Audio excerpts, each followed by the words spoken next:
Do y'all see Oreo being a good little girl right there? Yes. Yeah. So sweet. It's a good cookie.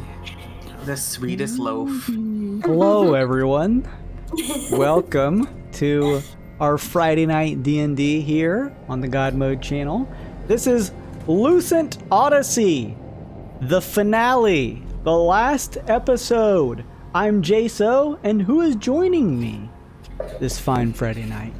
Hello. Hey, everybody. It's Luke. I'm playing Lincoln, who is a Warforged Fey Wanderer, Ranger, and Echo Knight.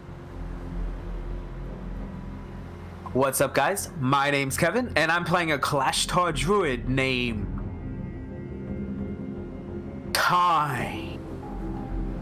What's up, everybody? My name's Slim. I'll be playing your, for the last time, Bugbear Rogue Uncle Jimmy.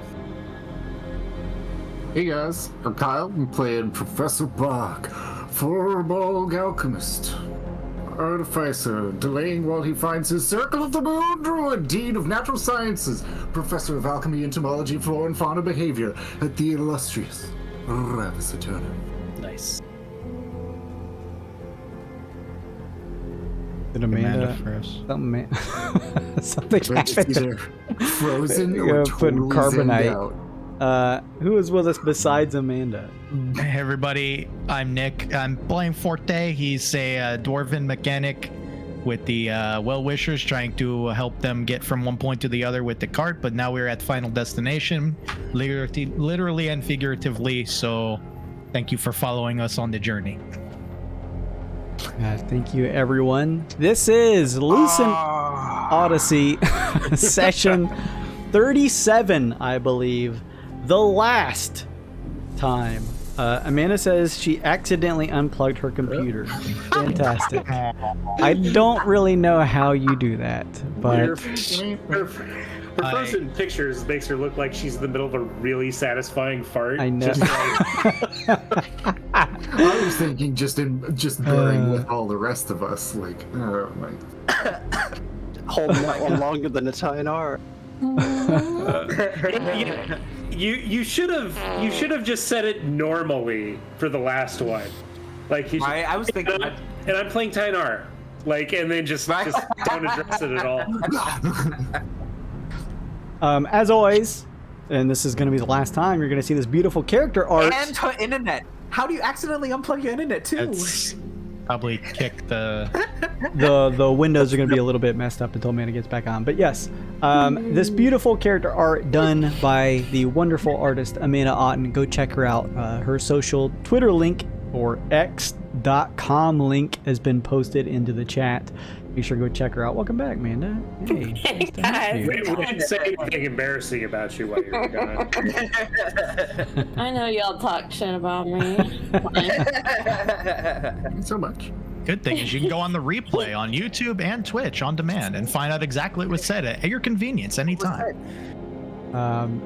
Before we dive in, of course, if you haven't already, if you're hanging out on the channel and just for whatever reason haven't, go check out my other links. Go check out the Twitter. I got a Patreon, YouTube. If you want to support the channel, you can at least go sub up to those. If you want to sub up to the Patreon, you can help out with other projects I'm working on the Twitch, like our gotcha gimmick stuff that we're putting together on Mondays and Wednesdays, and cool stuff like that. So make sure and take a look at it all. And if you want to join in any of my D&D games, I have both a Spelljammer eccentric game that takes place in the same homebrew universe where all of our Friday night games have happened, as well as I'm repurposing Lucent Odysseys for those of you who may have caught an episode or two and enjoyed and are maybe curious, like, what are the places the rest of the group missed? And I would love to explore that area. Now you can go check out the link in the chat. And at the very least, if you can't join, spread the word. This is the main way that I have a revenue source. So would love to have some new people coming in so I can run some games for them. In the meantime, that's it for my shout outs and the housekeeping up front. Let's run our intro that everyone is going to see for the last time. And then we'll dive in to the finale.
Steal I feel my like when I diplomatic do it, immunity. I've done it every week. That's why. Oh yeah,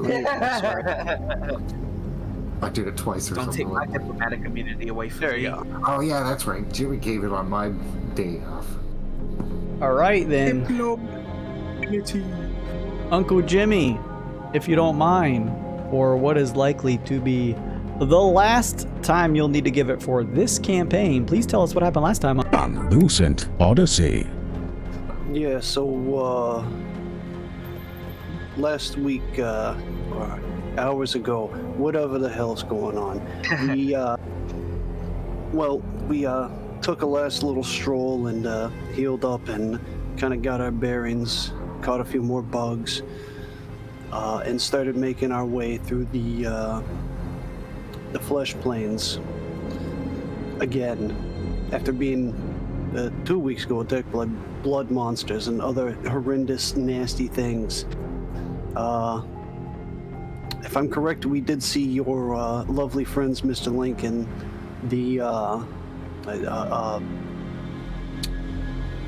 We stayed the evening there and then headed here, if I'm correct. That was the week before last. That was the week before, yeah. We stayed started in the Biodo. That's right.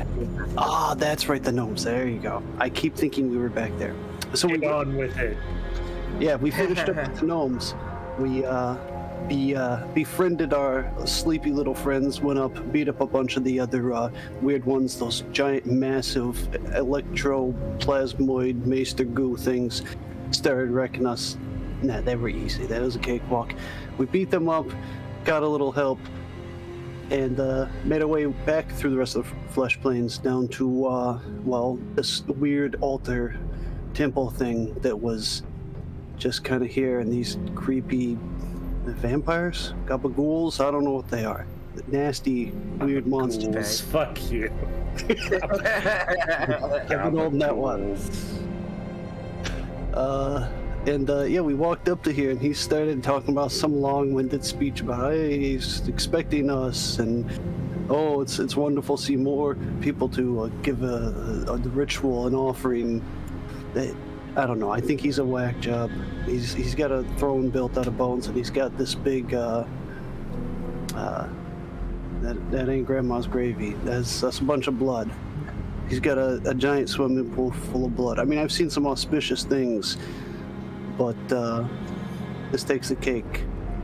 He kept going on with this long-winded speech how we're here to offer up ourselves to this giant bleeding bone tree. Lincoln looks like he's happy as hell. I think we're about to die. But, I don't know if happy is how I describe it.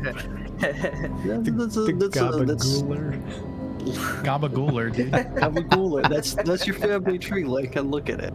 Anyways, we're here. We're here at some creepy idol about to give ourselves up. I don't know. Maybe we're just gonna bust some heads and get out of here and not die like our Blood ritual. plant-loving friends have set us up to do. And that's about Very it. good. Thank you, Uncle Jimmy. I appreciate that recap. I promise, now that you've done that, Uncle Jimmy, I promise you guys you'll no longer have to do any more recaps for Lucent Odyssey. So, Wow. Such a benevolent leader. Such a pessimist. You are generous God. so you found yourselves in a chapel of blood and bone. The unseelie here, known as the life dealers or life brokers, mentioned that if you were to pay tribute to the last well, to venture to it, they require that you go through a ritualistic process first, where they essentially christen you by pouring the blood of this chapel grounds over you, and asking for each of you to follow through this process. Lincoln stepping up first and kneeling, which doesn't amount to much because he's still probably 6 feet something tall. The life broker sort of takes a step back onto a little bit higher ground of the podium stand behind him and begins to use a large chalice held in two hands to tip it, and blood begins to pour over your antlers, your skull, and various portions of your bone and gear, Lincoln, as the blood pours over you. The life dealer pulls the chalice back and says, "You may rise." "Now," he says, looking towards the others with a smile, "it will be everyone else's turn." Can I detect any sort of like lingering magic that might be on me? Sure, yeah, you can make a check. Like a nature or something like that? Or... Nature, Arcana, if you're trying to see if it's like magical, whatever. I want to see if this blood has any effect on me. Like if I notice anything. Sure. Take advantage at either of them. We'll do nature. Well, Wow, you don't dude. want to see that. Hey, guy. Lincoln natty turns one. towards Wow. Lincoln turns towards the group and says aloud, "Everything will be fine. Come baptize yourselves within the blood." Making like blood bubbles with his face in the water. I'll use my racial ability for all guys. Will detect magics. Fucking starting things off strong, Get folks. him out of the way now. Double ones. I'll do the detect magic before as I walk up. I want to look at the chalice, the blood, and see if there's any sort of magical change to the blood as it goes in and out of the chalice. The Lightbroker steps back into the blood waters that rise up probably a good foot or two and dips the chalice back in, looking towards you, Professor Bark. As you cast Detect Magic, you get the sense that there is magic emanating, of course, from your party and the other life brokers around you. But not the chalice, not the blood, not the bones behind you. Like the idea that Mark looks up to see the magic and just goes, Could I take a perception check? Just kind of corner my eyes, keep an eye on all the rest of the ghouls, if you will, just to see if they're doing anything. Sure. just come on now. It all seems to be benign. 16. They have all stopped whatever they were individually doing. Some were at what looked like podiums with old text tomes on top that they were scrolling through. Others sort of washing some of the blood off the feet of the black marble statues that are adjacent to you and the group. All of them have stopped, however, and they are turned to watch as this process carries through with each of you with a deep, deep smile on their faces. I'm gonna pull out a cigar and go to, before I light it, just kind of like look to them. Do you mind? It's cool, I'll give one last one before I go through with all this. Of course, one of them says near you. You asked this as Tyne the entire time has been smoking, of course. Alright, then Jimmy's just gonna light a cigar and keep an eye around on everything. Professor Bart, do you step up to the life broker who's staring at you with a chalice of blood? Oh, yeah. That was what I was doing while I was watching with the magic rise. You kneel, sensing that at the very least there's no magic from the blood itself as you feel it begin to be poured over top of your head. It gets in your hair. You feel it dripping through your beard, getting tangled up and dripping down onto your shoulders and some of your chest as the life broker ahead of you says, "Rise. You are done. Next." No. Rise. Come on now, it seems to be benign. Let's hurry this up. See, I told you it was fine. Suppose it's my turn. I stow my pipe in my sleeve. The life broker dips the chalice into the blood and says, "Kneel. I shall christen you next." Tyne kneels. You feel a sensation of a liquid being poured atop of you. Feels like a consistency of water, but as you look down, you see your furrowed beard become more and more red as it drips down on top of you. Slightly more gross. You're done. next? The light broker says. Haven't had color in my beard in a long year. It looks very natural on you, friend. Forte does not like this, No. but complies while looking at Lincoln. The light broker dips the chalice, asks you to kneel, and if you do, pours blood over top of your head as you look down, feeling it drenching the back of your head, neck, over your shoulders, and on your back and chest. You are done. Only 2 more.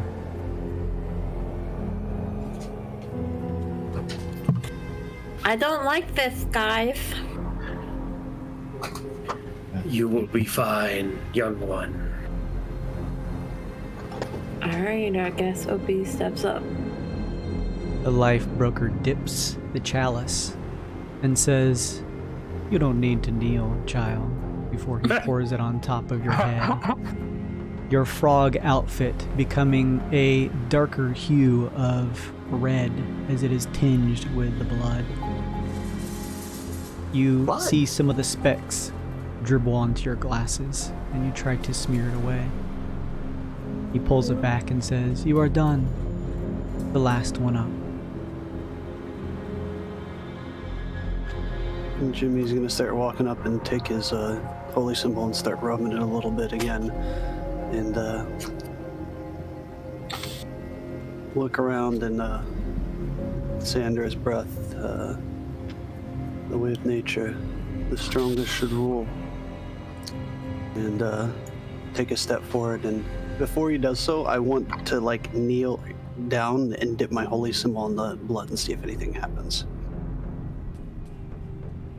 Okay, you dip your holy symbol in the blood.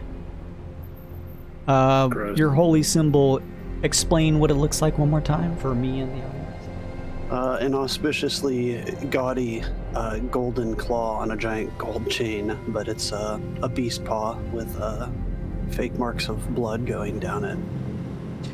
You No, it dip. has real marks of blood going Yeah. down. I mean, it already had his blood on it. I smeared some, beforehand on there, but that's Malar, man. You dip the paw into the blood, not expecting anything. As you raise it out, it seems to have shifted just a bit.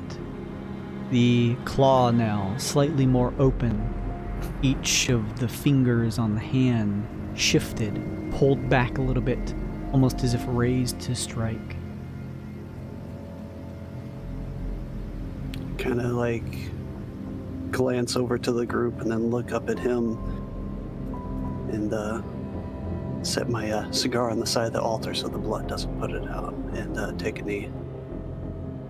He says, "I shall christen you, and that will be that," as you feel blood pour over top of your hat, dripping off, flicking onto your ears and shoulders, and a bit on your chest.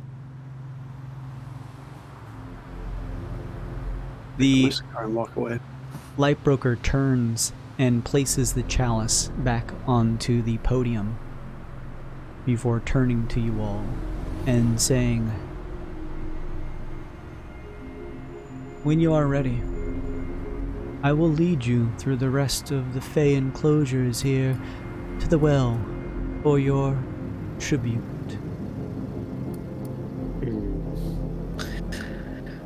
Tribute.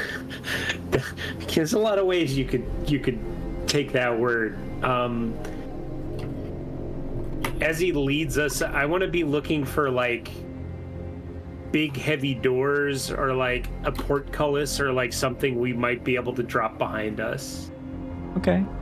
Before he moves or anything like that, he takes a second to look to each of you and says, "Mortals who reach the interior of these walls around the well have already sealed their fates. You all live on borrowed time. We've asked before, but I feel inclined to ask once more. Is there anything you would trade to extend your lives, if but for a few moments more.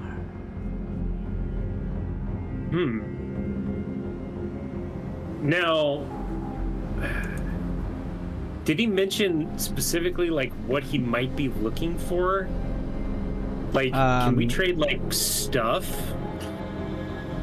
Yeah, I feel like we learned more than I remember. You could make a history investigation nature check if you'd like.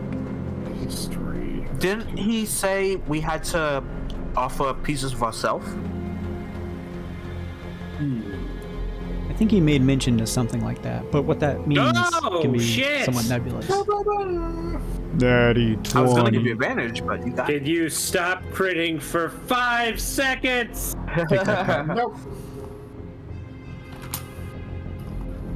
Just when I'm playing Dungeons and Dragons, you know, I'm creating all the time. It is like a critting. Just constantly critting. Professor Bark, you know two things. With your time both with Lankin and the Unseelie on his side, but also probably your time being a professor and learning about the Unseelie in general. You get the sense that two things. One, the life that they are likely giving you is life that was stolen or taken from others. And two, it is likely the case that they will not take trinkets for trade. They want something from you. No. That was a vaguely specific answer. We all meant to die in our time. Unnaturally extending life. No. I'm kind of wondering if I should just give him my like little baby arm, my little vestigial baby arm. Never mind. No. Now what you thinking of, baby? I'm terrible at religion, but could I take a religion check on the claw opening up if this means anything? If I would know it as meaning anything. Sure. I'll give you advantage. I'm actually trained in religion, I guess because I'm a druid. Thank you. You've had your third eye opened. Right? Gross. PP It's 13. It's difficult to tell, Uncle Jimmy, but if you were to draw some form of conclusion from the claw going from sort of an inert state to one opened up ready to strike, you get the sense that at the very least it is a sign from your patron or whom you serve that you may be in a place of great danger. Grave danger. Bloody danger. I mean, I can think of a few things living to sacrifice to live a little longer. Here, Jason. Let me spin a little yarn here. All right. I'm gonna say to the guy, I would give my third arm. Got the little third arm back there behind his shoulder blade. I've been using that flavorfully to do my offhand attack. If I give him my arm and to add to the tree, will he give me anything? Your case is a bit more unique than the others. He opens up his vestment and pulls it out to the side. You see vials full of a dark red liquid. He says, I don't know that these will necessarily work for a construct like yourself. I understand. But if you find it meaningful to add your vestigial limb to the effigy, I would not stop you. I am also a fae. We never give up anything that is worth value that could later be bargained with.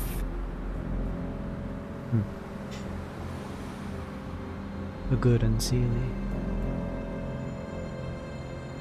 Well then, One of you all- guys should totally just chug one of those, though. Just do it.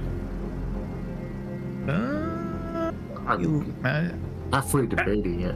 I would mean- do it.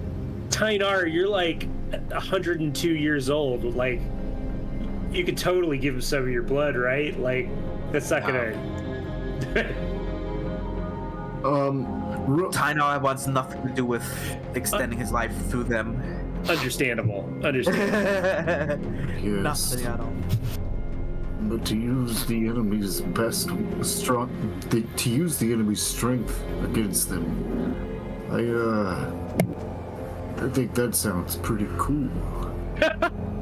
That's What pretty dope. What would we remember in character? How did they say that this works? We have that it extends our life past when we would, like, fate deemed it died, or... No one has asked, and they have not defined it. I ask that stuff in character. It may be possible to extend your lives, if but for a smaller segment of time. Unfortunately for you all, your exposure to the radiance means that even if we were to give you some of the vials, its potency would be drastically reduced. But even so, even if it were but for 1 hour's time, would it not be worth it to spend it with the loved ones?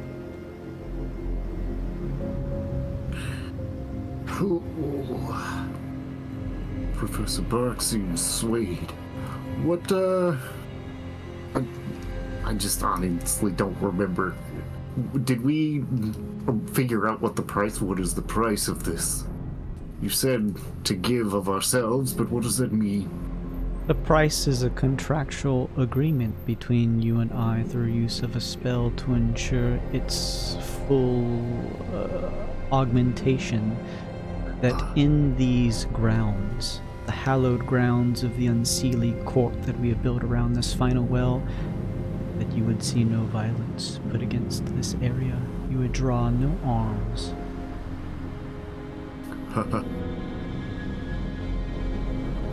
Well, I don't know. The price seems awfully high. Wait, that's not the... But, is that it? That's it. Oh, shit. Don't do it, Professor. I'm thinking if I can be effective in combat without actually attacking things, and I don't think I can. Yeah. I'm pretty bad to attack. Yeah. Jimmy shoot. Lincoln is very much going to try to look to you and, like, very subtly, like, try to give you that no, don't do it. Yeah. I was just thinking, like, maybe it's the answer to how to survive the last second that we need, that the radiation has blasted everybody else away. Yes, well, I'm a man of science, you see. I'm just curious. I wasn't actually considering it. It's very interesting to learn a lot about it. I'm going to write in my journal all the things I've learned. Look at me. I think we have deliberated long enough. We understand what it means to approach the well. We wish to do so. Very well. Then you are all under the understanding that this is a one-way trip, which means that within the chapel here, outside of the pure radiance of the light on the exterior, this is the most comfortable place for your group's last chance to speak with one another. Oh, God. I will give you time to share any farewells or last words between one another. And when you are ready, speak with me and I will take you to the well. Oh, Says God. as he begins to step back, as do the others. We got our last save point, guys. Yeah.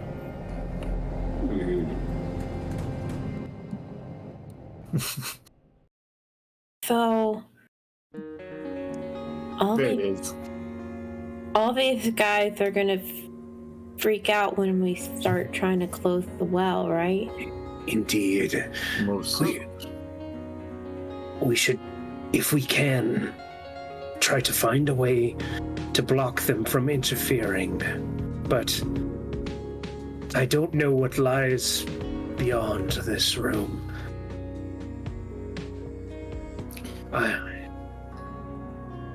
When I spoke to Lady Deadmore and Old Mama Bone, they told me that I was to get you to this point. This was why I was built and my purpose. But what happens after this, I cannot say. It's fairly ominous, but you've done a fantastic job, and you all are a fantastic crew. It's definitely been more eventful than some of the spelljammer trips I've been on, but it's been good adventuring with you on the wagon, and we'll do what we can to make sure that we complete the mission. If nothing else... Oh, go ahead, Tyne. I have not hated being around you guys. Thanks. Everything else, nothing. For that one, Professor Burke, single tear. Lincoln looks to Opie and says, if nothing else, I think we should agree. If there is a way for the young one to escape, whatever fate befalls the rest of us won't matter. I can my agree. best too. Yes. Jimmy's gonna nod and walk over to Opie and hand him a gold coin. This coin's got a bit of a mark scratched on the back. You get out of here and you want some work. No, go to Neogokyo. Go by the shipyards, if you will, the place where all the spelljammers go.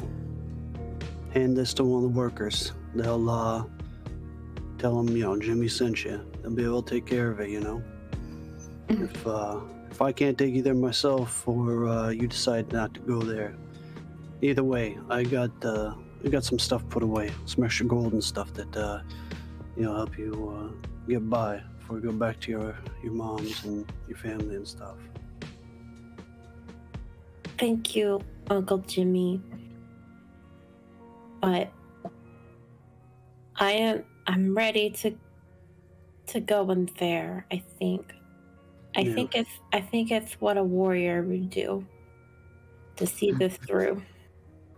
What a warrior would do is Professor Bart. waste these ghouls.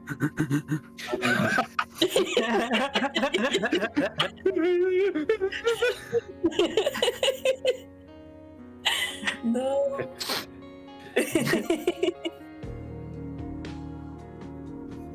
I don't know. This still doesn't feel right. Of course it doesn't. I imagine dying never would. Nah, I'm not talking about dying. I'm talking about these guys. Well, obviously. I feel like we're missing something still, Not much can be done about it now. We've prepared how we can and the way we felt was best. Yeah.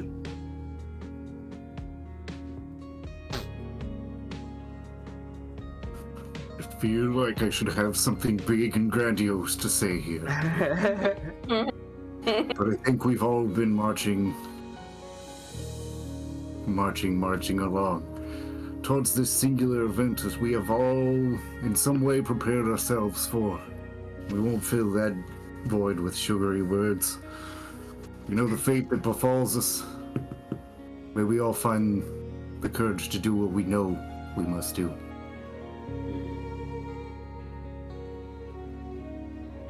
Being alive was interesting. Also, yes, I took my +1 already. Thank you.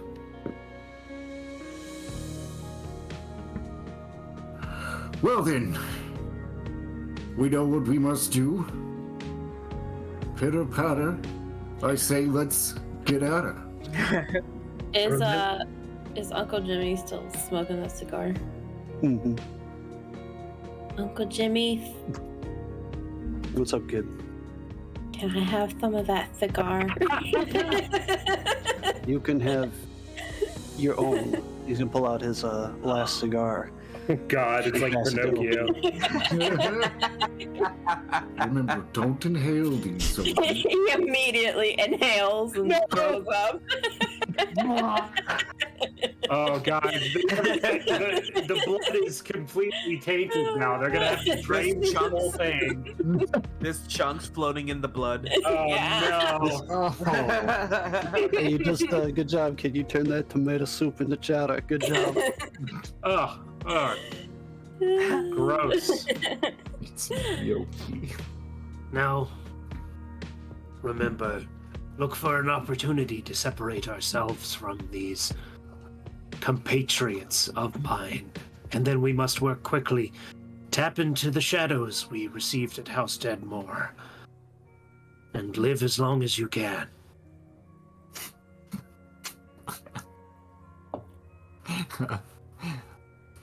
I like that. Live as long as you can. I mean, quite literally. Yeah. It wasn't a figure of speech. No, it works. It works both ways. Yes. Do that, but also do that.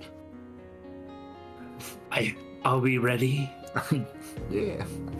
I think we can get more ready than what we are.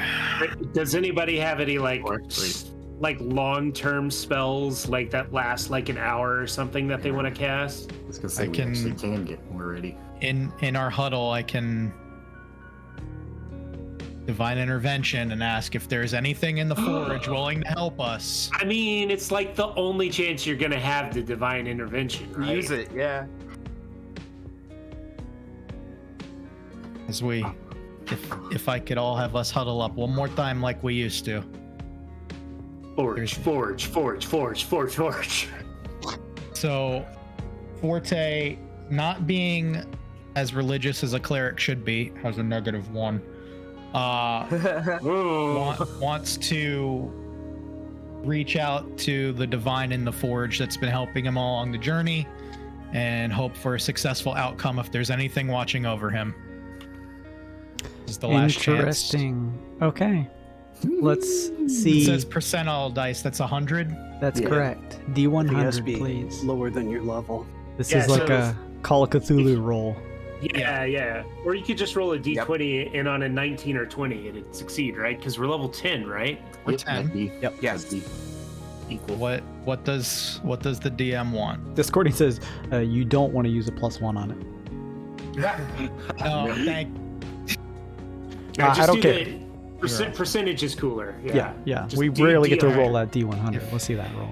If there's anything out there in the forge, if there's any ore, material, spark, an anvil, anything. Before you Please. roll, your god watch is over who? us. So what is that, Moradin? Morden? Yeah. Okay. Gotcha. 001. Let's see that 001, baby. Yeah. We got one in the coffers. This is 001. Let's see it. Everybody, spirit bomb. Lend him your energy! Oh, Oh, man. That didn't 39. necessarily work, but below 50 though.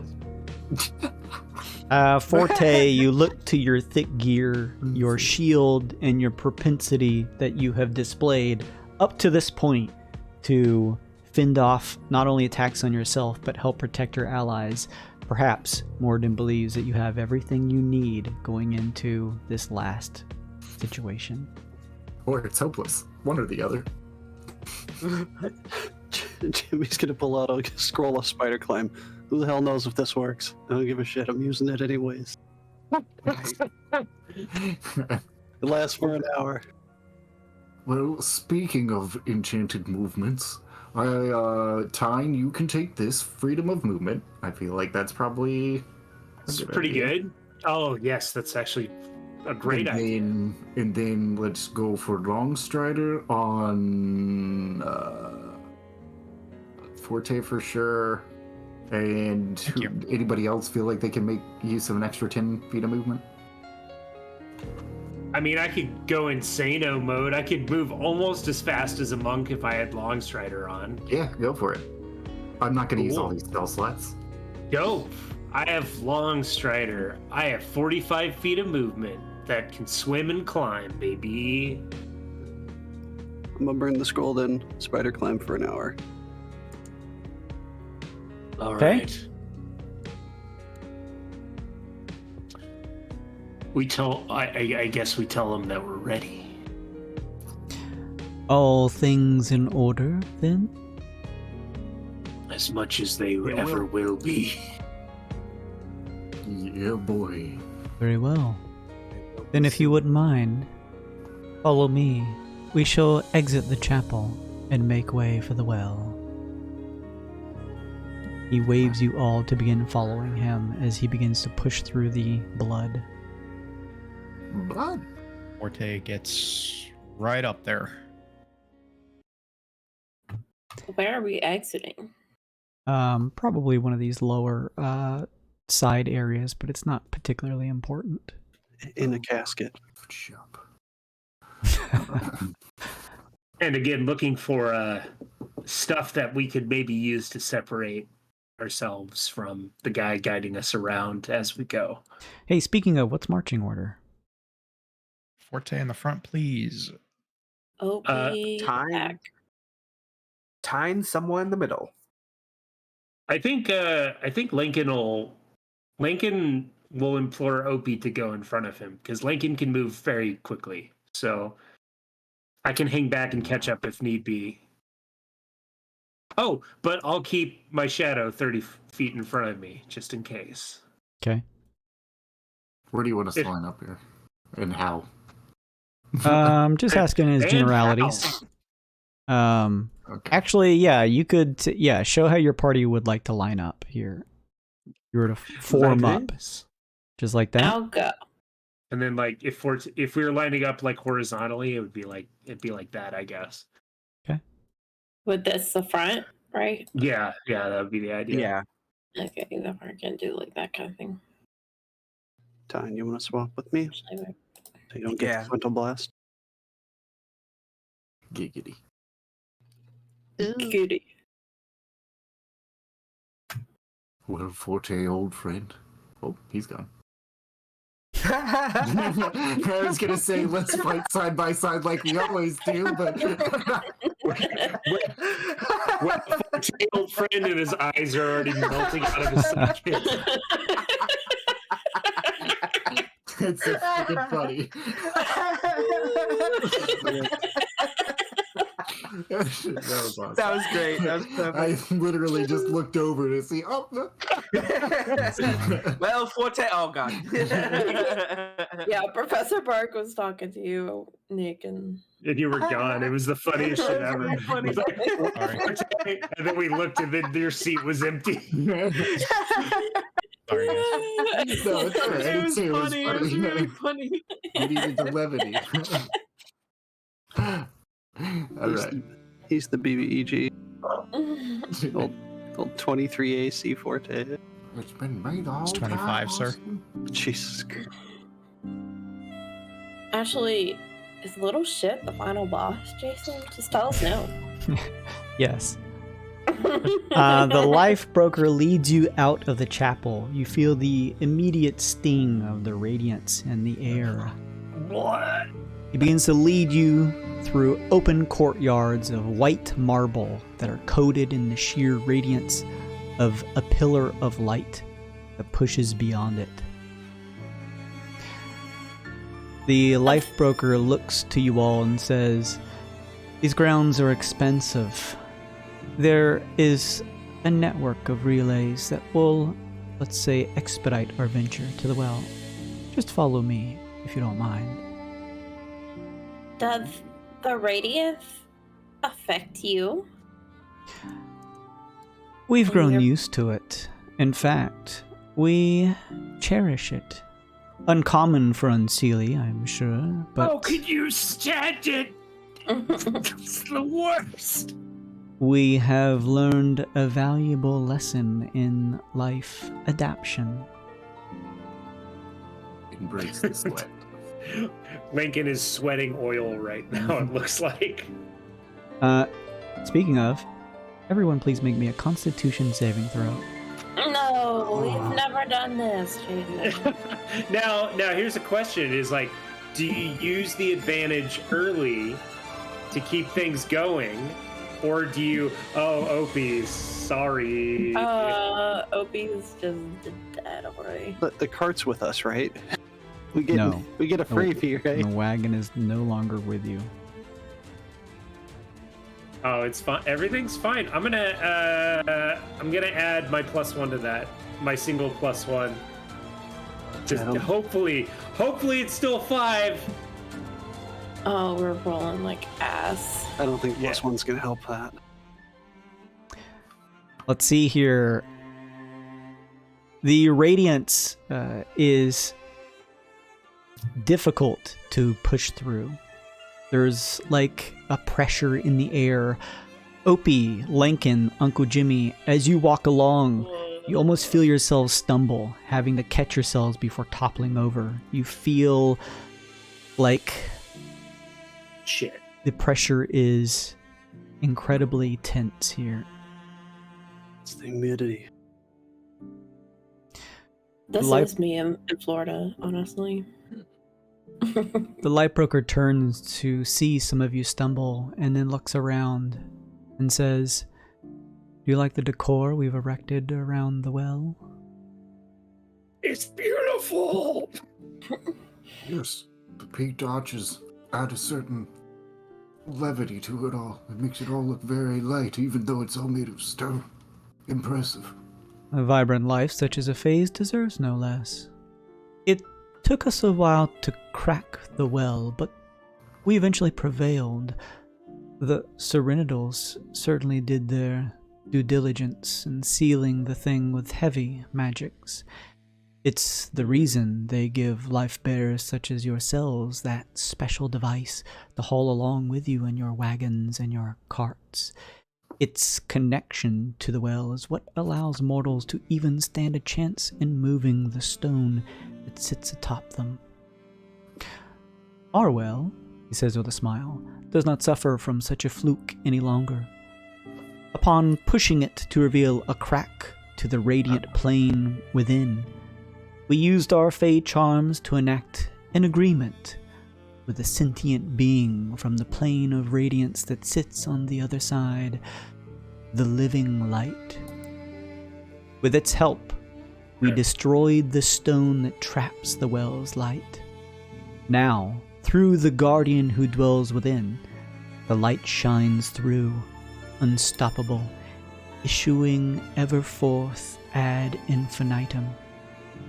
As long as the living light stands there to guide the light through the well, it will continue to bathe this region and beyond. Lincoln suddenly got a dagger in his hands. He knows what he must kill now. Walking along, you see the light broker sees this and smiles and says, "That was the difference between our kind," he says, looking at you, Lincoln. Lady Deadmore is conservative in her viewpoints of the unseelie. They, like ourselves, just can't help but think outside the box. Our work continues to preserve the presence and the beauty of the well so it can continue to grow and spread across the entirety of the passage, and hopefully much more beyond. Interesting aspiration. Well then, follow me, he says. He begins to walk through certain archways, as do you all, and as you walk through them, you notice the architecture around continues to change, as if you're moving space at a much quicker pace than you normally would walking through this massive open realm as you continue to push forward. Eventually, you find yourselves passing through an archway and opening up into a open area that I will show you here in just a second.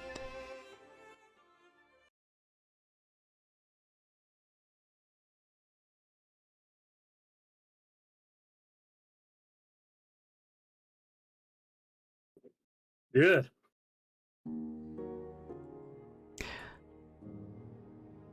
The palace structures give way to an open valley. full of red-tinged grass and flowers. Staircase leads up to a familiar platform where 3 stone figures stand at attention. In the center, a blinding pillar of light issues out from in between. The air here is tinged with a foggy white light that burns the skin. It takes all of your concentration not to falter from the radiant energies in this area. This is it. The final well. The life broker leads you to the base of the platform before stepping closer to the open well. He turns and says, "Here we are. The final leg of your journey. There is no wagon to return to. Even if there were, none of you would live long enough to survive the trip back to any form of safety. I find myself forgetting how many times I've done this now. It must be getting exhausting to Lady Deadmore. I wonder, how many times must she send and create a new construct, a peace offering, with a doomed party of mortals to reach the summit, just to meet their end? At what point will she and the Serindals realize the futility of their actions? I suppose it's all... No. Oh, go ahead. We're built. I wasn't talking in character. Go ahead. I suppose it's immaterial to you all. You've given your lives to this goal, one that, unfortunately for you, will be as fruitless as the endeavors of all those who've come before you. You can at least die knowing that your bones will be added to the chapel's growing effigy, that your blood will christen the next group who arrives, just as the blood of those who came before you that you currently wear. The life... Oh, go ahead. Oh, no, do your description first. No, you go. You go. I was gonna say, Lincoln has his dagger and he says, oh, jeez,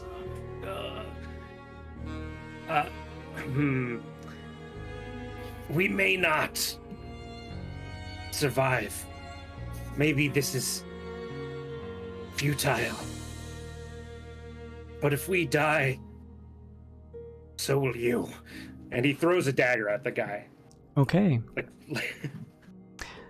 Like right at his throat. With that, I would ask for you all to please roll me initiative, if you don't mind. I wanna instantly polymorph when shit kicks off. But I don't think that's fair. Yeah, I'll say Lincoln can go first, and then everyone else can do normal initiative. Yeah.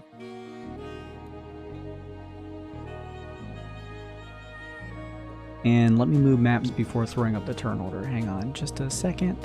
And I'm actually, if there's too many people who pop up, I'm just gonna clear the whole thing, and we'll just make sure. Yeah, just clear the whole thing first. Just do it and we'll all re-roll initiative. It'll be fine. Oh, shit.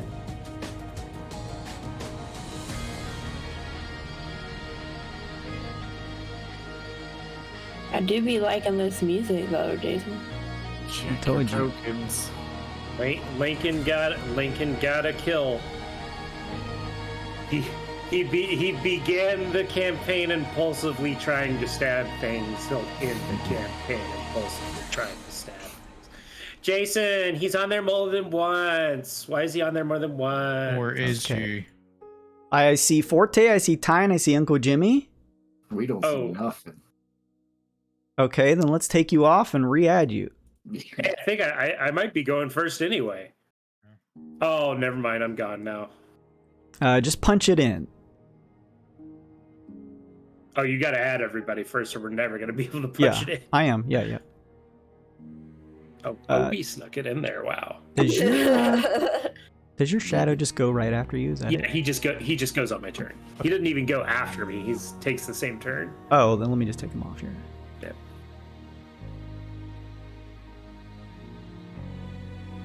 Where's Professor Bike? Oh, let's see. Where's Uncle? Oh, Jimmy with the 17. You'll get to go before him. That means you'll get your fucking sneak attack bonus. The last combat of the campaign, you finally did it. Finally happens. One time. It's like what? No, it's like the. It is fascinating how that never procced for you. It happened twice, but both of them were like murder spots for us. That ambush we had out in the jungle where we killed the thing first round, and the other one was just on like a bunch of goons, like birds. Oh wow. Continuity restored here as I get to go first anyway. Everyone has entered their initiative. I want you all to please keep in mind, knowledge checks are free. Oh, God, yeah. First 3 saves any of you have to make are at advantage because of the Shadow's gift from Lady Deadmore. Okay, cool. It's the first 3. So we don't choose. It's just when. Just the first 3, and then the shield breaks, and that's it. Okay. I have checks I want to make. Survival on if I can even safely approach this. Like, obviously, it's super painful. It's slowly killing us with radiation. Is there some sort of, like, penalty for getting too close to this thing? You can make a check. I'm going to try to survival that. That's okay. Yep. 24. Lincoln, you get the sense that getting closer to the well, it couldn't be any worse than it is now.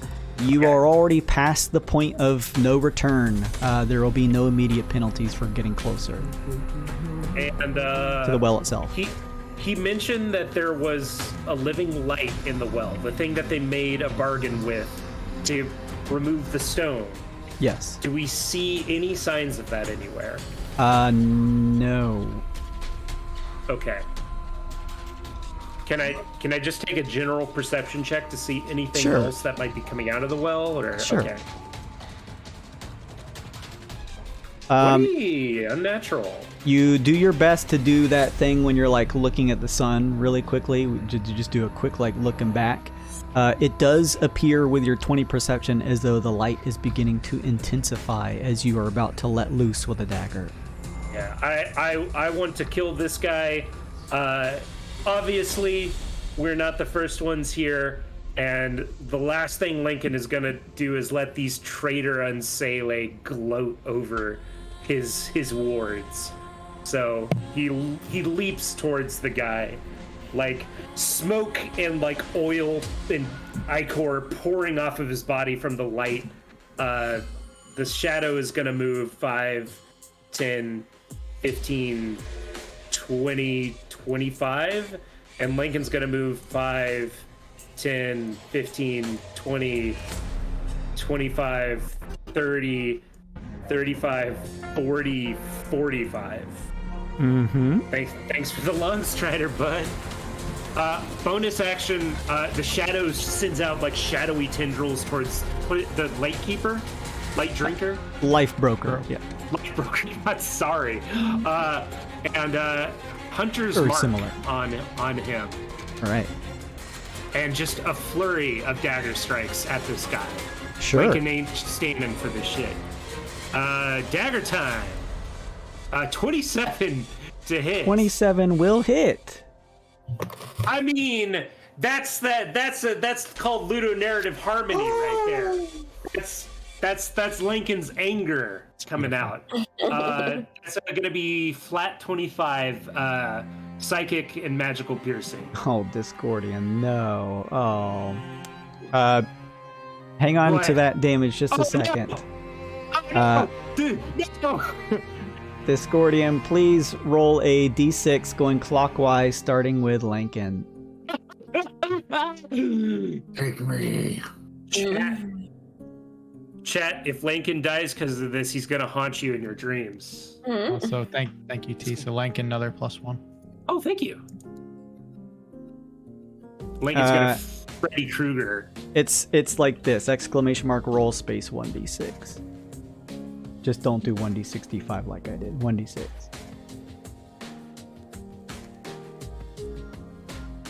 And then do a 1d2 after that, please. On a 1, Forlorn. On a 2, Elated. So, Forte. This isn't bad. This could be good for us. On a 1, it's Forlorn, 2 Elated. One more roll Discordian, a 1d2 this time. Okay, you are Forlorn for the rest of this session, Forte. Please. Oh no, Forte. He's fully in his villain arc at this point. Morden's like, oh yeah, I forgot about you. Sorry. Oh, Well, you're man. you're forlorn until you roll a Yes. 4? You could get rid of it. Yeah, the worst possible thing it could be. It's on a 4. Yeah, I'll clear it. So what was the damage again? Sorry, Lincoln. 25, assuming he doesn't resist magical piercing or psychic. 25 damage. It's going to bring him here. A flurry of daggers shoot forth, striking into him as he continues to smile from side to side. I mean, that was just the first dagger, baby, right in the throat. We're calling it back and doing it again. 18? Hits. That's gonna be 14 damage. And third one is an offhand strike. 28 That'll hit. for an additional 10 damage. And I'm gonna use an unleash incantation and do one more attack on him. Spend a +1 for 17? That hits. Oh, thank you for the +1, chat. For an additional 20 for drum roll. How much damage? Nice. Several daggers are let loose, cutting across the life dealer. Blood beginning to pool over some of the breastplate and some of the white, pristine cloaks that he wears as he continues to smile and says, "Let us do this."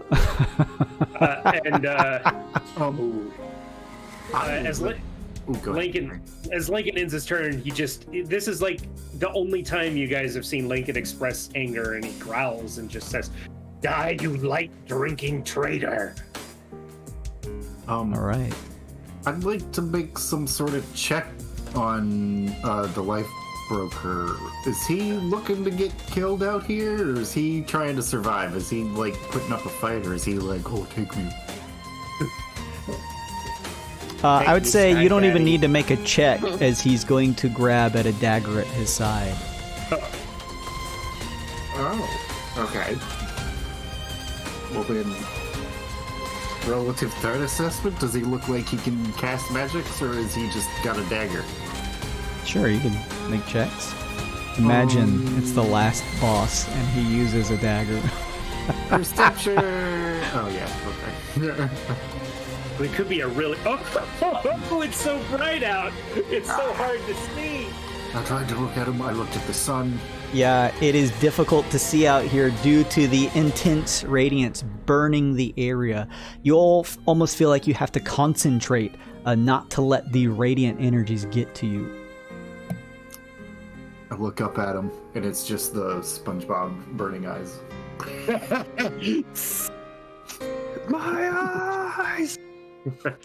Speaking of, Uncle Jimmy up next. Uncle Jimmy's gonna move 30 feet, still 10 left. Pull out his crossbow.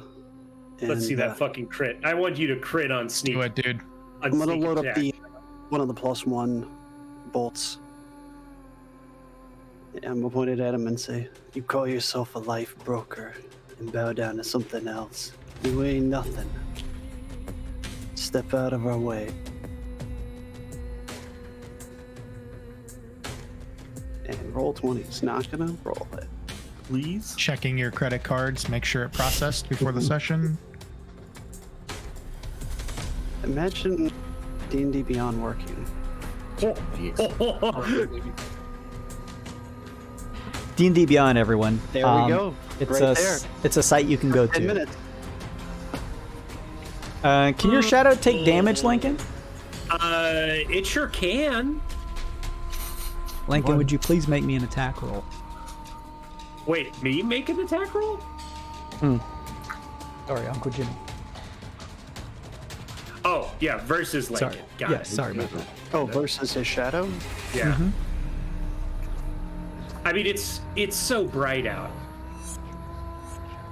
You see two silhouettes ahead of you, almost overlapping one another. 16 versus AC. You watch the shadow just go.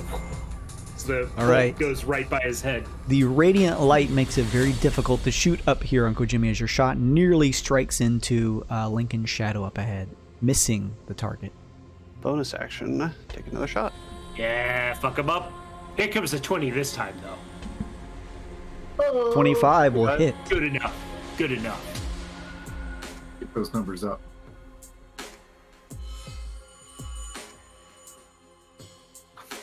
Jesus fucking Christ. Oh. Plus your lanky arm advantage. Yeah, lanky arm advantage! It's 37 total. Oh, excuse me. 38 total, because it was one of my +1 bolts. I have 3 left. Gotcha. He's taking 107 damage. Blow him up. Good stuff. Anything else, Uncle Jimmy? Spit on the ground towards the well. That's it. The Life Broker cackles at the attacks from you all as the light from the well continues to flare up with an almost impossible brightness. A silhouetted glowing figure wreathed in light made of churning, crackling energy appears. Its amorphous, roiling faces turn to meet all of yours. Leaders. Ew! The radiance of this thing makes your skin tremble. It smells like burnt corpses. Oh, I don't like him. What on earth? Which one? Time smells like burnt corpses. It looks like what would be painted on the side of an arcade cabinet in the 80s. It does. And the gameplay would not be anything like what this looks like. One would be a square, the other one would be a circle. Yeah. Two wild and crazy guys. Somebody else is probably going to need to do a check on these guys. I imagine Lincoln wouldn't know the first thing about them. What magic is this? 19 Arcana. You assume, considering the radiance of the creature, this is likely the living light. There's 2 of them, though. That is an interesting situation, yes.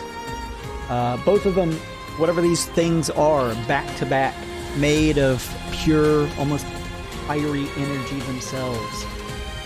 You get the sense, Professor Bark, that whatever they're going to be doling out will likely be some form of terrible radiant energy, and as they appear, you feel the air crackle around you. You feel your skin burning. With that 19 Arcana check, Professor Bark, you get the sense that while in the presence of the living light, if any of you fall to 0 hit points and go unconscious, unable to hold yourselves back from the radiance, it may likely mean certain death. Ooh, insta-kill.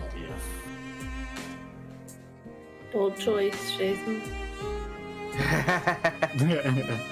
Now that's what we call a final boss. It's a way to end the campaign. It turns, shifting one of its robe-like hands forward, and fires out a flare of what almost look like stars from the sheer brightness of it. Hang on a second here. One of them fires at you, Forte. 27 versus AC. Ooh! That hits. Oh my. A star flare strikes you for 20 points of radiant damage.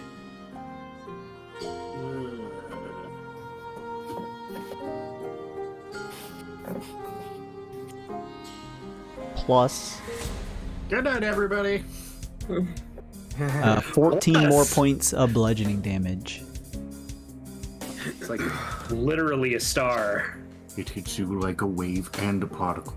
Guess how much HP I have? Nice. You'll love to see it. It fires a shot at you, Professor Bark. That is going to be Oh no. 25 versus AC. By that attack.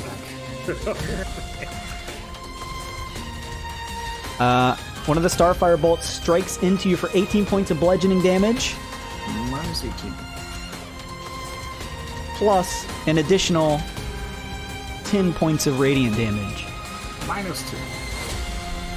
Ouch, my face. It then fires a shot at Tyne. No, not Tyne. Tyna! This will hit. It's above 20. Oh. Yeah. A Starfire shot strikes into you, Tyne, for 27 points of bludgeoning damage, plus an additional 12 radiant damage. Ouch. Mama. Thanks. My face. It's fine. We got Opie and then Tyne. I mean, It is I guess done. this broker guy gets to go first. The light Yeah. broker shifts down, cackling as he does, shifting here. Attack of opportunity. Sure. This has never happened before. My shadow claws at him. 16? 16 just hits. Oh hell yeah! It's gonna be. Actually, sorry, Jason. This has never happened before. I don't know if my psychic damage applies on my turn on my opportunity attacks or not. I have to look this up. We know it's 13, right? Well, it's Or at 13 plus Hunter's Mark. Sorry, I'm going as fast as I can. Shit. All right, fine. I'll look it up later. But he takes 18. Okay. That's Sorry, actually... he takes 13. My bad. I Okay. have to subtract 2 because I didn't throw it. The life broker takes a step back, becoming a little more quick-footed, taking the dodge action or dodge bonus action, and I should have then done that first, stupid. tears open his vestments, revealing the several vials collapsed along inside. Their corks popping open as you watch several portions of streaming red energy begin to pull from each of you towards the vials. As he activates Life Feast, I'm going to need everyone within 30 feet to make me a Constitution saving throw. Now, Jason, I don't have blood. Well, it's life energy. Yeah, it's not. Oh. Yeah, I was just trying to flavor it up. Drawing from the essence of your lives. Oh, okay, I'm good. This is one that we get advantage on, right? Because of the... No, this isn't the well. This is his attack. Well, the first 3 saves. Oh, just any? Yes, so you get advantage on these. Oh no. Okay. Well, You'll want the okay, well, I'll take the 18 then. Fuck me! 15. This is my only character that will ever have a bonus in Constitution. 18. I'll put a +1 in mine, actually, and make it a 16. Okay, Lankin, what did you roll? 18. Also, does your he took an extra damage, Jason. I looked it up. okay. Does your shadow have to make a save as well? Oh yeah, he does actually. No, Here he- she's gone. Well, he does get saves, I thought. Immunity to all conditions. If it has to make a saving throw, it uses my bonus. Oh. Okay. 19 on the shadow. Lincoln, you take 20 points of necrotic damage. Owie zowie. Uncle Jimmy, buddy, what did you roll? 18 total. Okay, you take 21 points of necrotic damage. I'm gonna have it. With what? Oh, your dodge? Yeah. Okay. My shadow dies, but don't remove him because I can bring him back to life. Sure.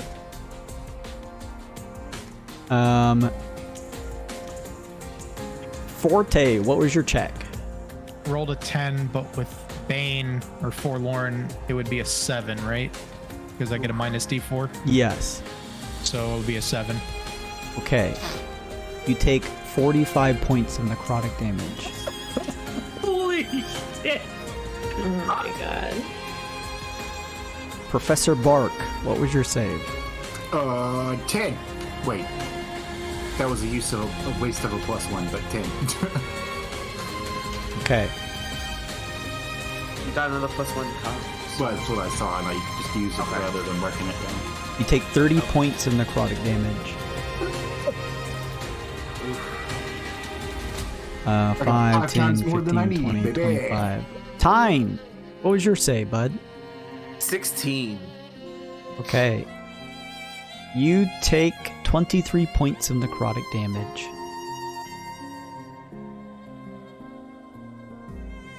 The life broker cackles as you watch your life force begin to fill the vials, blood beginning to form and circulate in them. Life broker is done. Opie up next.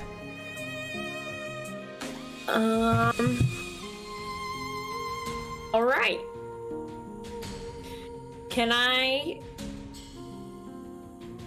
I don't know, like, the elevation change going on here, but can I hit this guy from where I am? Yeah, not enough to matter. Okay, yeah, just making sure. Then I think that's what I'm gonna do. Well, I will go ahead and bonus action Hunter's Mark him. Yes. Okay, 200's mark. Kill this scum. All right. Oh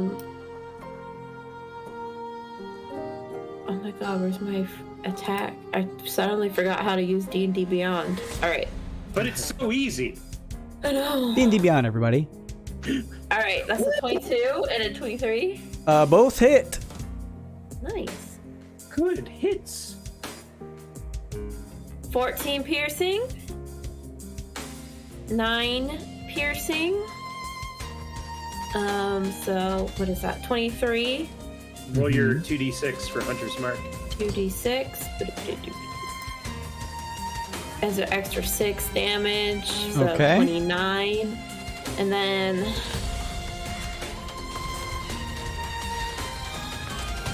I'm gonna.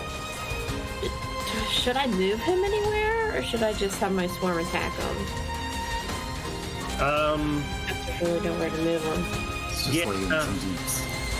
Yeah, just have the swarm bite him. I'd say.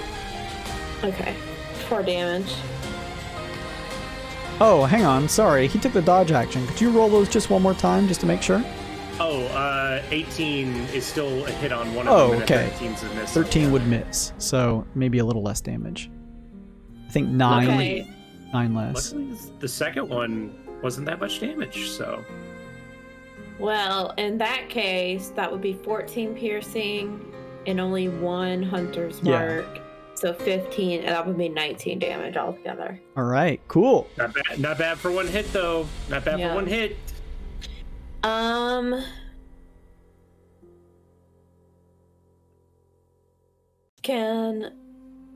I just want to do like a quick check or something. Is there like anybody else coming, or is it just gonna be this guy? All right, you can make a check. Perception? Sure. That's the crit. You can take a good boy frog. card, good frog card, Give me a good Good boy little- card. good little guy frog boy card. I'm just a little guy. This little guy. Got a little guy. Opie, you're not fully an adult yet, but you've at least been around long enough to understand the hubris and ego of others.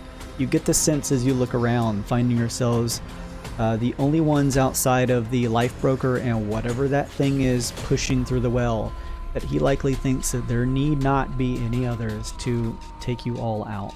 As you look around, seeing half of your teammates nearly crumpling to the ground, you get that that could very well be the case. Alright. I think that's it for Opie then. Alright, good stuff. Opie, which means up next, Tyne! Alright, I'm calling in my unicorn spirit totem. Unicorn spirit deployed. Unicorn Online. Activating UAV. And then, there's a bunch of us, so I'm gonna go ahead and bust out a 5th level spell. I'm giving you Mass control cure of wounds. this. There you go, bud. Ooh, girl. So pretty much anyone other than, I think Opie's might be outside of 30 feet, but Opie's okay, so. Yeah, he's fine. Yeah. 15 healing for anyone who needs it, plus an additional 10 from the unicorn. Plus 25. God damn. Love it. Can we... Does this unicorn have a 30-foot circle? Yeah, Okay. it's a 30-foot radius. And then Okay. so was mass cure wounds. Were you hurt? There we go. No, I was just gonna put the circle up just so we could see. Oh yeah, I was Yeah. turning it on. Okay.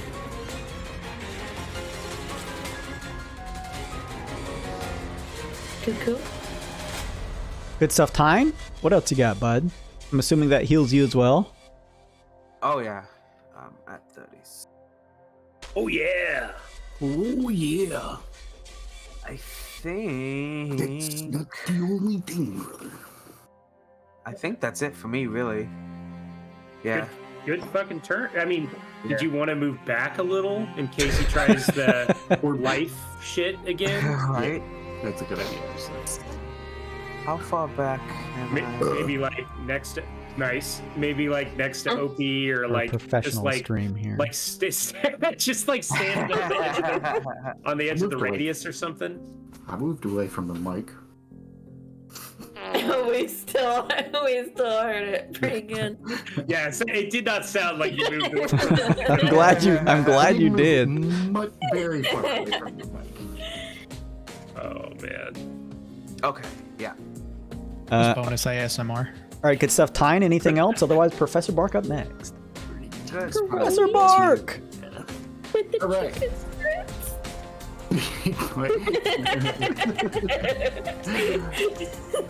Kevin Big turned boy into a cat. moves in that I transform into a big boy. Okay, what kind of big boy? let's Go with a grade 8. No. Yeah, grade 8. Which is a huge beast. Professor Bark's form grows even hairier as he shifts, becoming a massive ape. And I roll 2, 3, 4, 1, 2. I don't know how you move with these things. Is this 3, 4, or yeah, we'll call that 4. Yeah, just every one space, 5 feet. And then I yell at this thing's faces. It turns to look at you. 15D, 60. Alright, and then we roll for HP, and that is my mighty turn. Okay, it is incredibly bright next to this thing. And speaking of, Forte, you are up.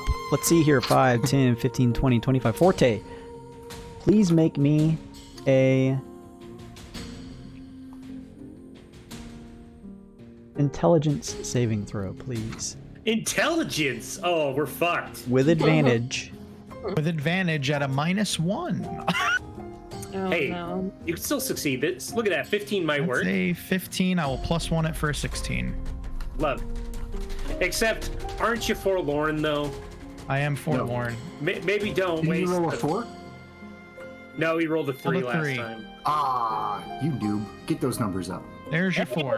There you go. Hey. Oh. So the 12. Forte, you're so focused in the midst of combat that you forget for a second to think a bit more tactically, your eyes drawing up directly at the living light as its starshine blinds you for 60 seconds. Blind. You are blinded. That's 10 rounds.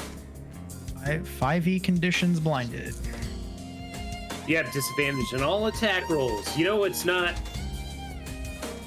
Doesn't have eyes, though. Spiritual weapon. Spiritual weapon does not have eyes. Automatically fails ability checks. I'm pretty sure it still rolls with disadvantage. Attack rolls against the creature have advantage. Creature's attack rolls have disadvantage.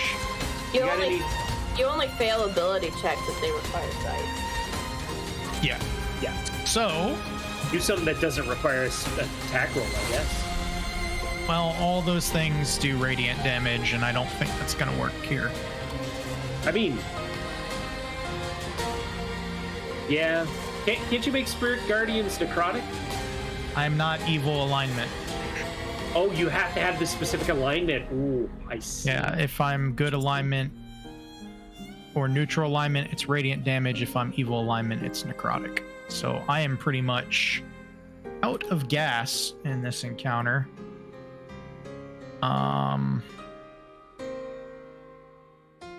What if I cast Fairy Fire on something?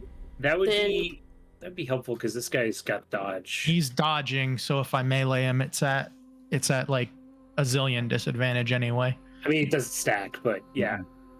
That kind of threw off my turn. Sorry, guys.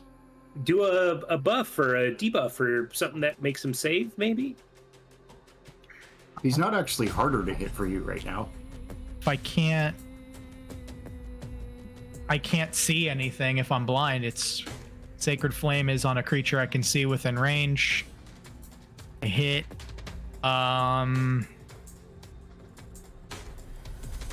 Well, let's. You can weapon attack. You can't double disadvantage. It's not going to be any easier because you're blind. Right. I'm just weighing my HP versus doing bless. Oh no, yeah, fair. Because I'm not going to survive another turn. You might. We don't need enough healing. You should heal.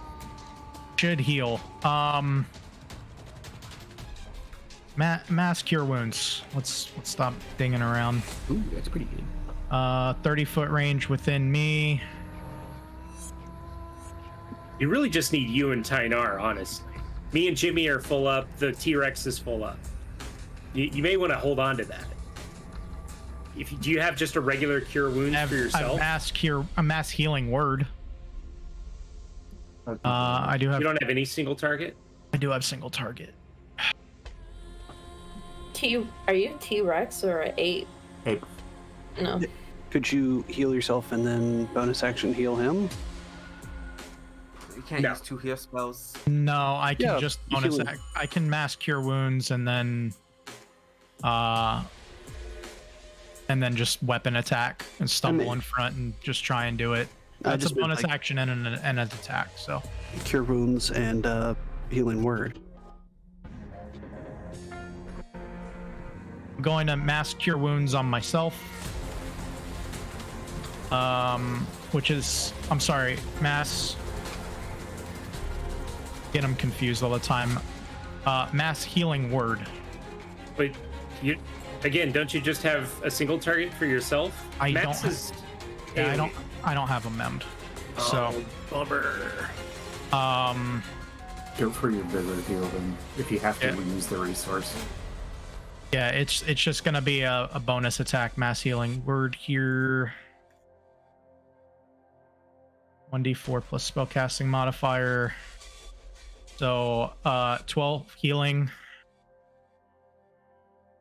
Hey, to good for Tynar. 6 creatures of my choice that I can see within range. So that doesn't work either. Because I'm blind. I'm just gonna walk up to this guy and attack. I can't do anything, honestly. Oh, Also, I can't read. Healing. Can't you still heal yourself though? I mean, you can't see yourself, but you can still heal yourself with mass healing word. That wouldn't make any sense. Cutting. If it says creatures you can see, if you're blind, you can't see yourself. Correct. Where am I? So I will stumble forward and attempt to attack this guy with a Forte, weapon the attack. light burns your eyes and you feel yourself losing your sight. You feel what feels like streams of blood trickling from the edges of your eyes.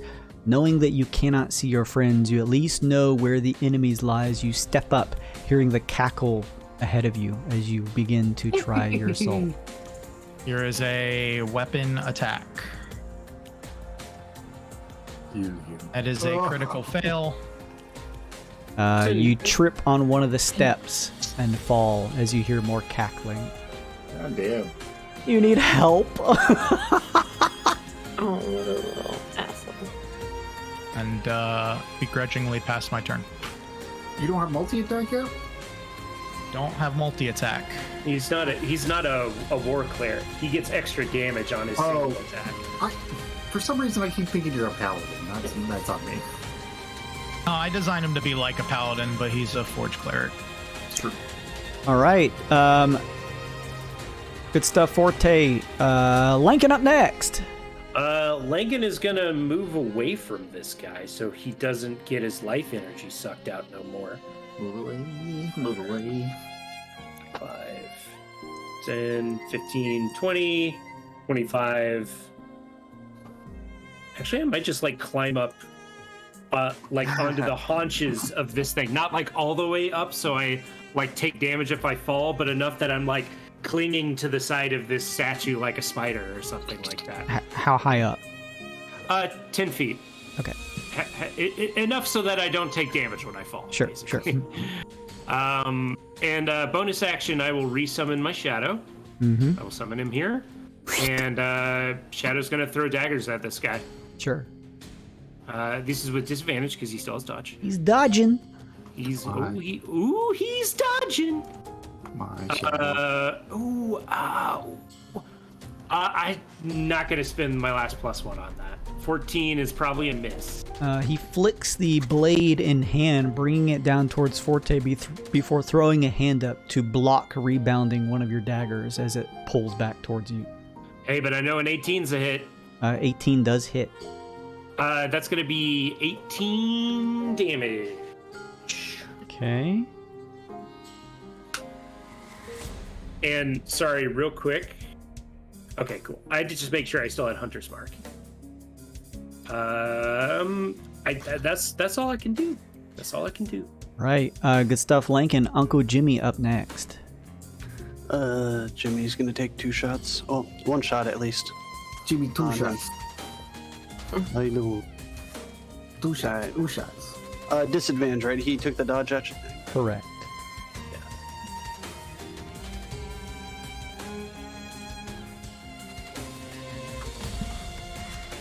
21 hit. 21 hits. Not bad, my friend. That's what they call him. So 26 total. Very nice. Is that magical? Yes. Okay. Excuse me, 27. 2 magical bolts left. All right. 27. Good stuff. Anything else, Uncle Jimmy? Is he... You said he's still up, yes? Yes.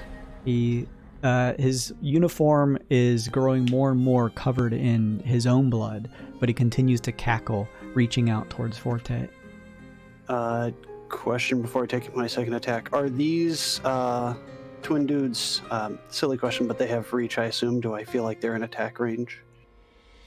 If I was going to move away... You can make a check if you'd like to. What do you want me to take? Insight? Nature, insight, Could he do survival? I could give you advantage. survival, sure.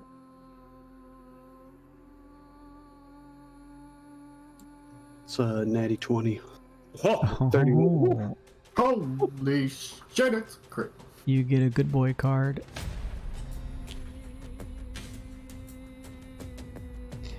Uncle Jimmy, you get the sense that this thing, I think attacks of opportunity, are those melee only? yeah. Yes. Yeah. Largely.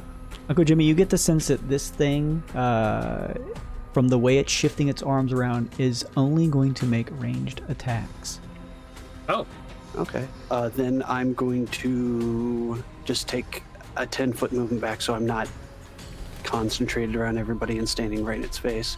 And then take my bonus action for my second attack on the life broker. So 5, 10. One more to here. 15. Then Okay. bonus action, take a single shot on her.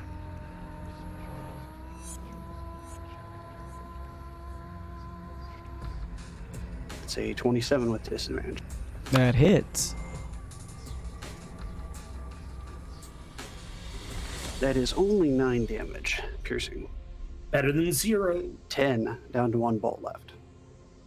All right. Another bolt strikes the side of the life broker. Good stuff. Anything else, Uncle Jimmy? That's it. Pass my turn. It is the Living Light's turn next. It points a hand towards Forte, firing a silvered ray.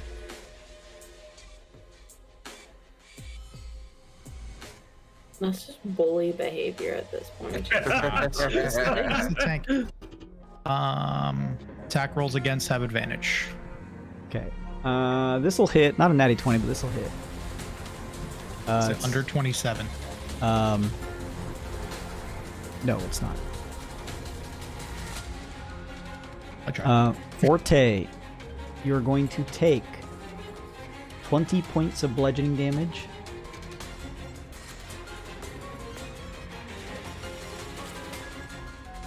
And hang on just a second.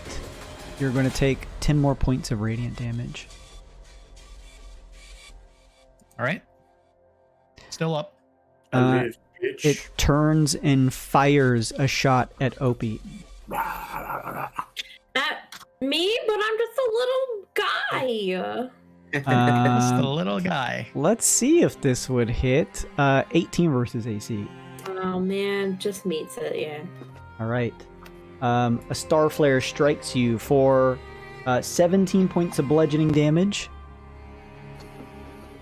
Okay. and an additional 12 points of radiant damage.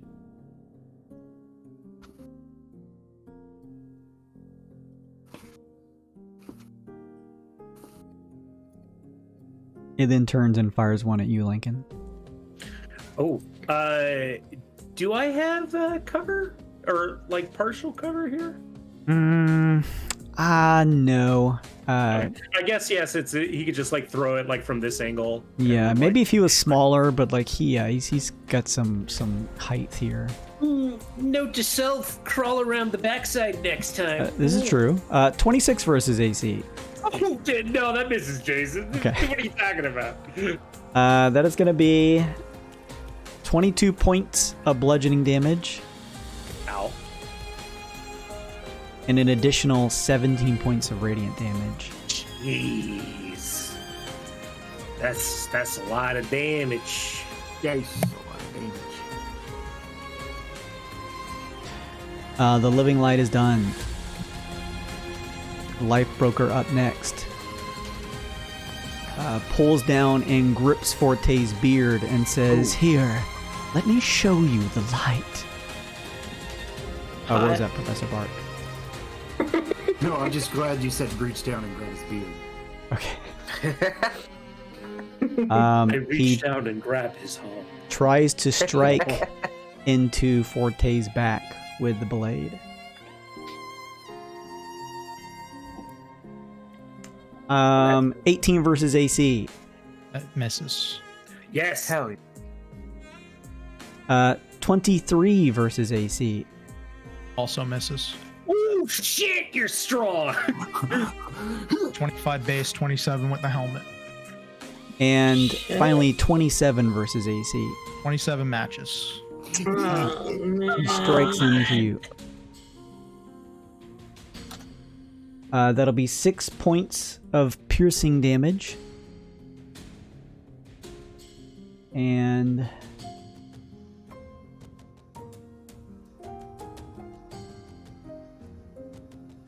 $12 points of necrotic damage. Oh, he's alive! He's at one hit point! HP. Oh my god. Pew, pew, pew, pew. 103 total. The Lifebroker laughs as he slashes at your back, Forte. You all who can see him laughing maniacally as he begins to cough blood. It begins running down his large teeth before he says, "It doesn't matter if I'm here or not. You'll never last." Oh, yes. Yes. And he begins to step back. Okay. As he does, his form begins to shift, growing transparent and ethereal as he steps away into nothing. What? No. What? He force ghosted. Opie up next. Somebody make a check on that. No won't be up next. Somebody make a check on that shit. I am blind and dead. I can't. You're not dead. Wait. Nature. Our giant ape friend, or Uncle Jimmy, or Tynar, one of you smarty pants, make a check. I was trying to feel like a nature or medicine. A check? wait, What kind of check? Yeah. All right. I rolled one. Give me a second. I gotta figure out what my bonus is. +6 on that. 22 with a -2 in intelligence, baby. What is Okay. Let me see. What type of roll is it? Intelligence? Arcana. Arcana? Yeah, you get the sense that this Fae has an attachment of some form, likely to the gates that is used to move around this area, and he could likely shift and move himself to any of them at will. He has removed himself from the battlefield. Oh. Did not kill him in time. I mean, we dealt like 200 damage to him too. That's stings. That's rough. Yeah. Okay. Opie. Well, I guess I'll bonus action Hunter's Mark the big guy. Sure. Bogren. Let's see. Wait. Can I just move my Hunter's Mark? No, because he's not dead. You have to recast it. You can only move Hunter's Mark when something dies. Wow. Wow.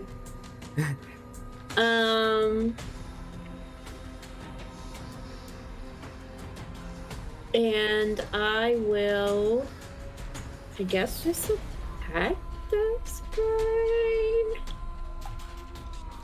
I don't think I have any spells that are helpful here against this big guy. Hunter's Mark. Hunter's Mark's pretty helpful. True. Fairy fire, maybe? I can't do that this round since I already did Hunter's Mark, but I can definitely do that later if y'all need it. Wouldn't hurt. Okay, let me just attack. That's a 17, and then that's a crit. Holy shit, that's a crit. The 17 misses. The crit will hit. Misses as well. Oh, God. shit. That's Can you 22 imagine? piercing. Is it magical? It's Yeah, got a magical longbow. Oh, shit's magical, Okay. Jason. I'm just making sure. We're all fucking magic. 2d6. You crit. You crit. It's 2d6, not just 1d6. Oh, that applies to Hunter's Mark too? Sure does. All Kind of dice. broken. All Okay. dice except for the swarm because they wrote it stupid. Okay, so that's 22 plus 3, 25 piercing. Okay. And then I guess my swarm's just gonna attack for 4 more. All right. See the silhouettes of the swarm zooming around. Good stuff. And before they're immolated by the radiance. That is Can a funny I- visual. so, if Opie like goes behind a statue, will he have cover from the guy? Yes. But like, is there ground beneath the statue? Like, can he walk there? Yes, you Like to could. here? You know what? I'm just gonna go ahead and do it because it doesn't really. Because I have plenty of resources. I'm just gonna go ahead and Writhing Tide. So. Nice. And he is going to move 5, 10, 15, 20, 25, 30. I don't think he can quite get out of range yet, but he's going to move there. Okay. Or he can't quite get to cover, I mean. That's it. All right, good stuff. Opie, tying up next. All right. Who's more hurt, Opie or Lincoln? Other than Forte, I know. Okay. I was about to ask. I guess I'm almost bloody, but I'm really far away, so don't like do anything crazy on my account. I'll be oh, okay, that works.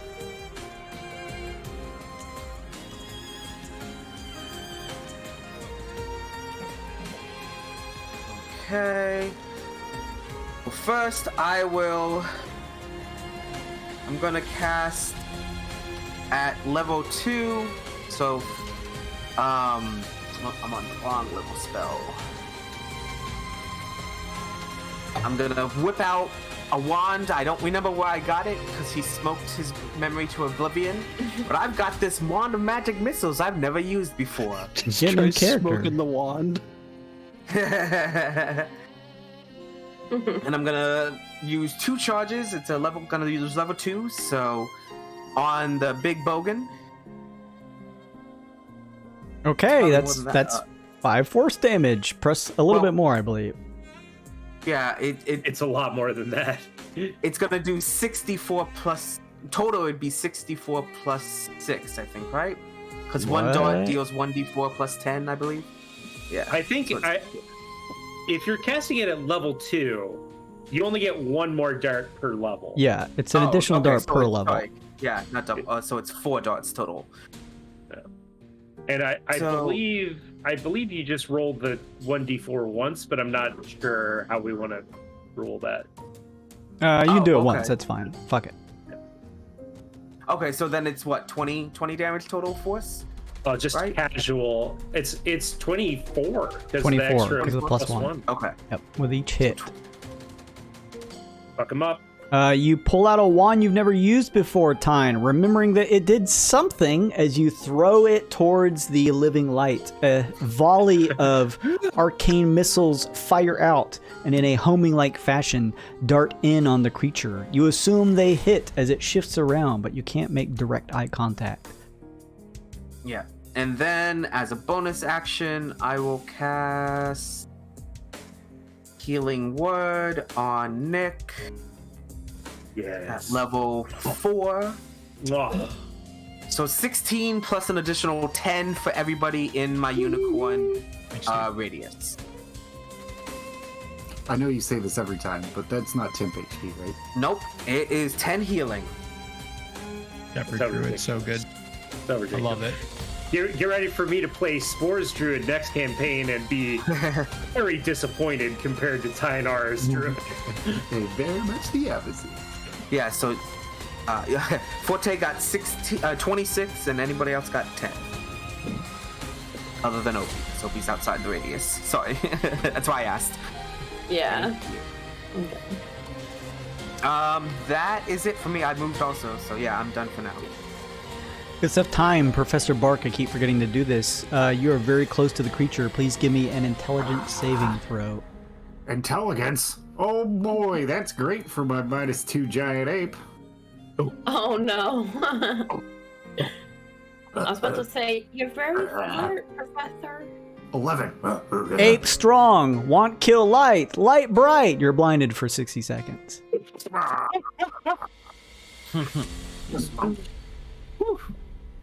Ape. Ape sad now. Amy blind. Cry red tear. Ape. What's the verbiage on blind? Okay, let me just get to my question, which is, I'm going to try and grapple attack this. Is that Discordian also said you could drop the polymorph and you get your other eyes back. Discordian is very intelligent. I think that's how that works. I don't think that's how that works. I Ability check. They're still technically his eyes. They're just shifted into a monkey eyes. Have disadvantage. Okay, well, this isn't an attack roll. This is an ability check. So correct. Sure is. This is squared off. All right, 1v1 me, bro. Sure. I've got a sneaky advantage on my side. You guys, you don't need. Remember, you don't need eyes to hug. That's the moral of the campaign. I realize that. Yeah. Get in here close, bro. You in there, bro? You in there? Oh shit! Yeah, 24. It makes athletics or acrobatics. Okay, that is actually going to grab the creature. Hilarious. We're Move it back. 1, 2, 3. Four. Step in there. Step in the well. Yeah, are you stepping into the well? I think probably he would recognize. You see, as in your ape form, as you're pushing the living light back, you see the hair that touches the pillar of light just singe away. Yeah, and we'll just move it straight up. Okay. It's a good call. And then I'll bash it in the face. I'm gonna fist it. Phrasing. 17. 17 is going to miss. I mean, I did my good act. Yeah, that was awesome. And now, as they say, is that? All right, good stuff, Professor Bark. Forte! Forte stumbles forward. His entire kit is made out of visual component skills. He just falls into the well and dies. We all learn a lot about our first caster. Do you have lesser restoration? Yeah, visual. No. Touch a creature and you can end blindness. It's touch, not verbal somatic. All right. Verbal somatic. Okay. You can speech, and the beauty is you can touch yourself, Forte. Oh, can he ever? So I could do that. Let's do it. Yes, do it. I do that then. You throw both hands up at your eyes. You feel the stinging sensation begin to clear. At first, your vision fuzzy. You try to not look at the pillar of light that is just next to you. You feel its energy radiating against your left side, but you can see the form of the living light pushed back in a kaiju brawl with Professor Bart in giant ape form. With my movement, I can get there. Nice. One short. Oh, you're in range of him. That's his score. That's his. Okay. Well, I don't have any bonus actions that I can do. I mean, getting rid of your blindness is pretty choice, though. Yeah. So. I would say if you can't attack, maybe don't stand right next to him. Because I've found out that you'll lose your sight. Forte, you feel like now that you've gotten used to the light, you no longer need to make a save again.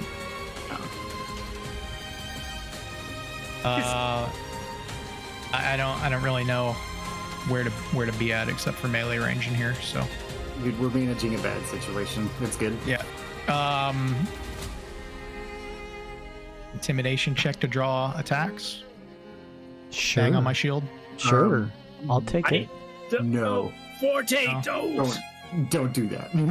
Okay, I don't do that thing. I have twice your HP when you're at max health. Okay, I don't do that thing.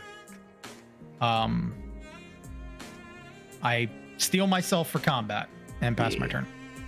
All right. Good stuff. Forte, Lankin, 5, 10, 15, 20, 25, 30. Professor Bark pushing the living light back keeps its brightness from affecting you. Oh, you're such a minch. All right. I'm a monkey. All right, let's see here. ape. It looks back at you, its eye seared blood at the side. 5, 10, 15, 20. 5, 25, 10, 20. Lincoln rattles the lantern on his horns and says, "Shadows take you," as just a swarm of death's head moths descends on the living light. I cast Insect Swarm at level 5 from my lantern. Whoa. He's got to make a DC 15 con save. Okie dokie. Save incoming.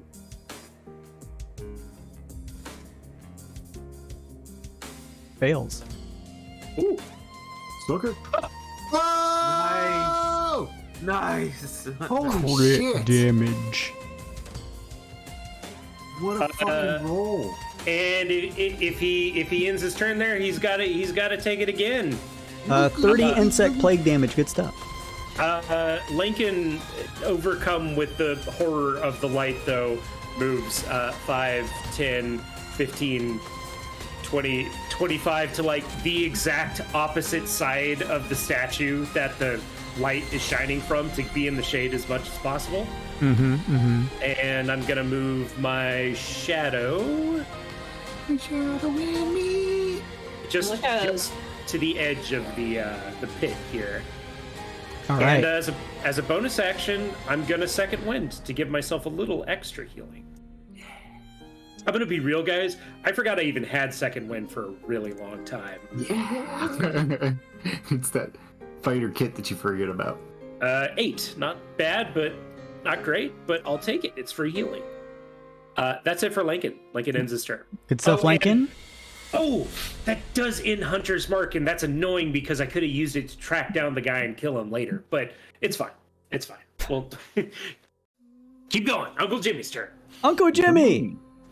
Jimbo's gonna move 15 feet forward and take a shot at this guy. Or guys? Dudes? Two bros.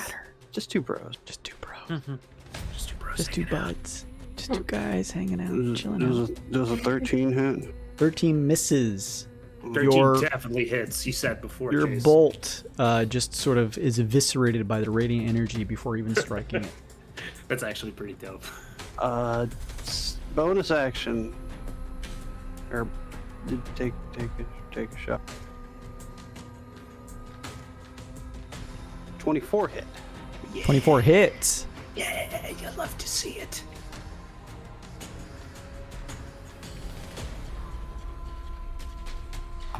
There we go.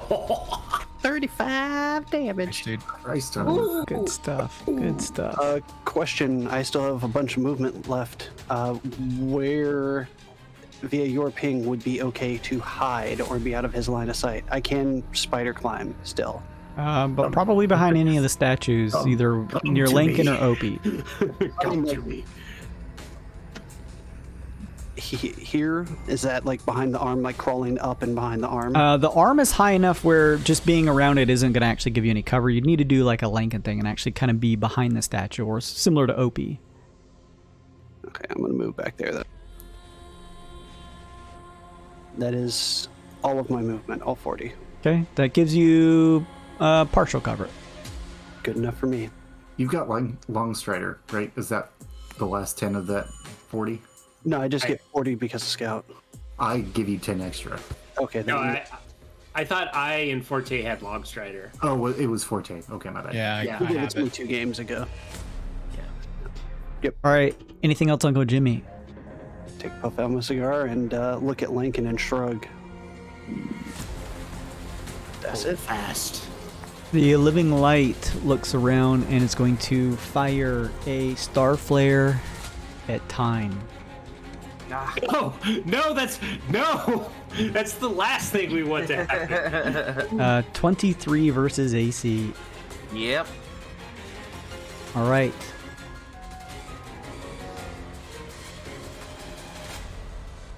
Tyne, you're going to take 18 points of bludgeoning damage. Right.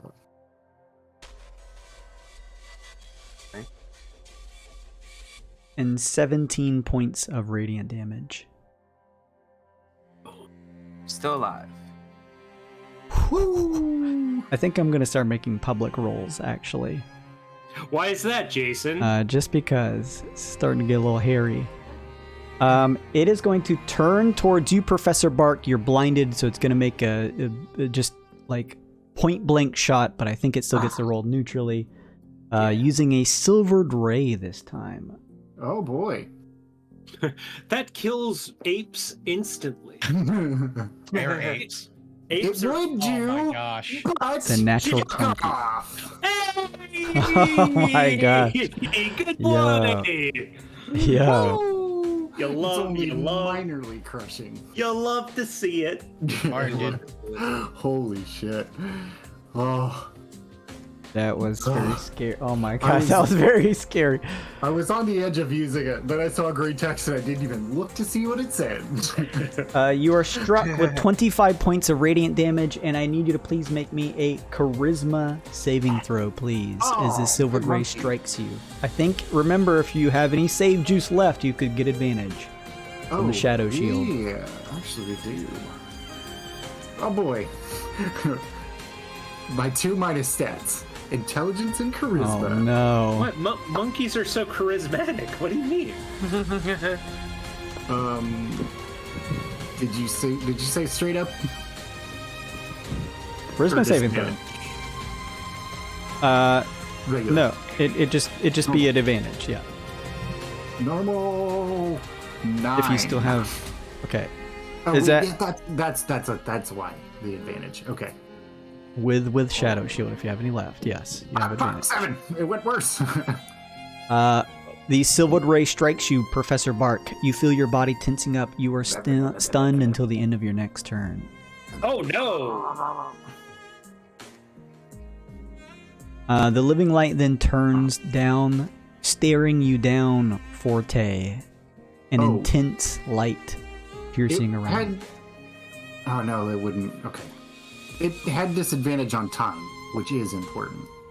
Because I was grappling it. I don't. Restrained. No, you were. Oh no, no. You're right. I was looking at 100 different animals. That was not right. You're good. Pussy. All right. Forte, the living light turns down and stares your way. Come on, Forte. Come on, Forte. Hold strong. You're our rock, baby.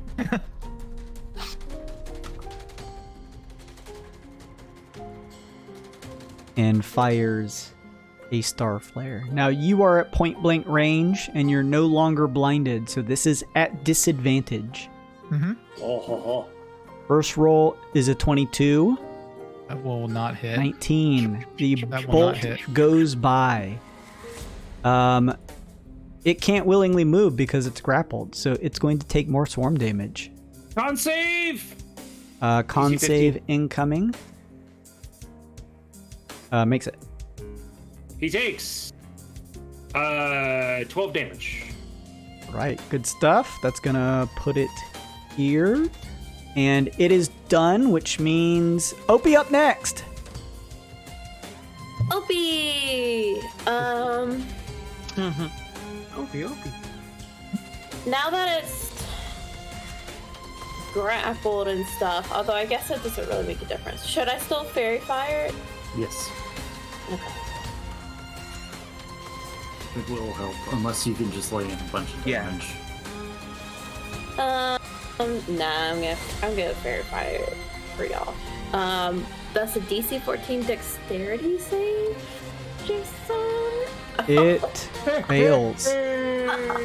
What a Hell yeah. Jeb sweep. All right. It is fairy fired then, and everybody has advantage. All right, good job, Opie. Anything I like else? the idea that to make it easier to hit, we outlined it in light. Yeah. We changed its color from yellow to purple. Yeah. Guys, I made him brighter so we can all see him. Oh God! Big eat at Joe's arrow. It's like pointing towards it. He's lighting up all the moths, and then the moths are sticking. Oh, to that's cool. Yeah. Okay, what else, Opie? I think that's it from Opie, except he's gonna move behind this statue. Sure. Shifting behind that statue. Yeah, would that do it? Yes. Okay, cool. Then that's it from Opie. That was Okay. his action. So Good stuff, Opie, Opie. Time, buddy. Oh, How you man, doing, bud? This is a really tough choice. You could definitely save yourself if you dashed, but then you could. I don't think you could help Forte. Just you got to save yourself, dude, because there's a whole other party you got to take care of. I don't know, man. That's a tough choice. What would your character do?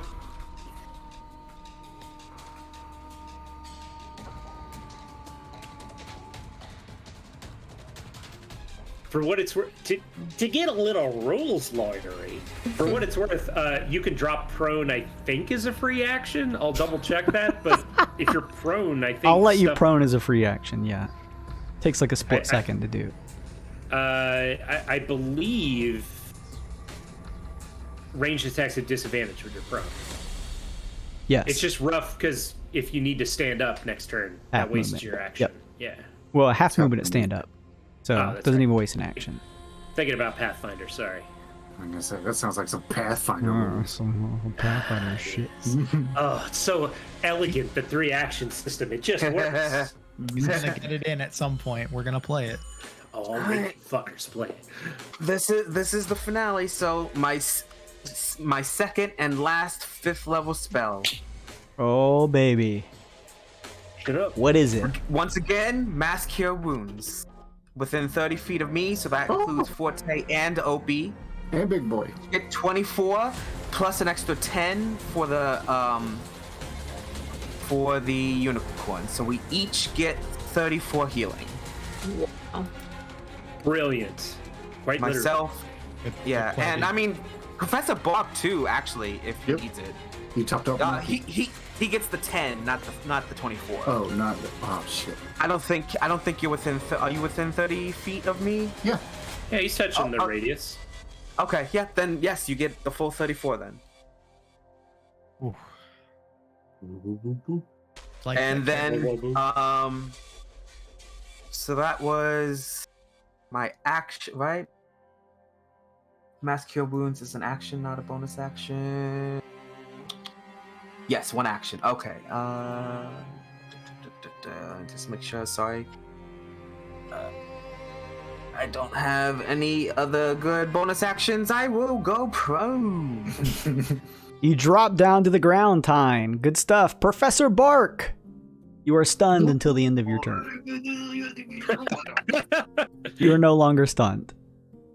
Although, does being stunned break grapple? That's what I was trying to find. It doesn't really. Let's see. Incapacitated, grabbed. Ends when you were incapacitated. Yeah, it breaks Okay, grapple. he's free of the grapple. He should have moved last turn, but that's okay. Is incapacitated? Yeah, it is incapacitated. It makes stuff crits when it hits you, even. All right, True. Professor Bark, in Great Ape form, you feel the blood begin to shift through your body again, the adrenaline rushing, you can begin to move, but that is the end of your turn. Forte up next. Before I act, trying to gain some sort of understanding, is the living light completely like ethereal light? There's nothing material about it. No, I grabbed it. There's some form of permeable nature to it, as Professor Bark was able to grapple it. Would either observing Professor Bark interacting with it or by making a check, is there anything made of metal about it? No. What it's holding? No, okay. No. All right. So then, about a check for elemental weakness. Sure.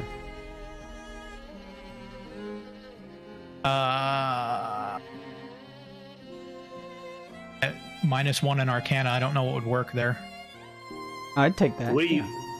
your spiritual weapon is force damage. It is If force. What I'm trying to figure out is if I elemental weapon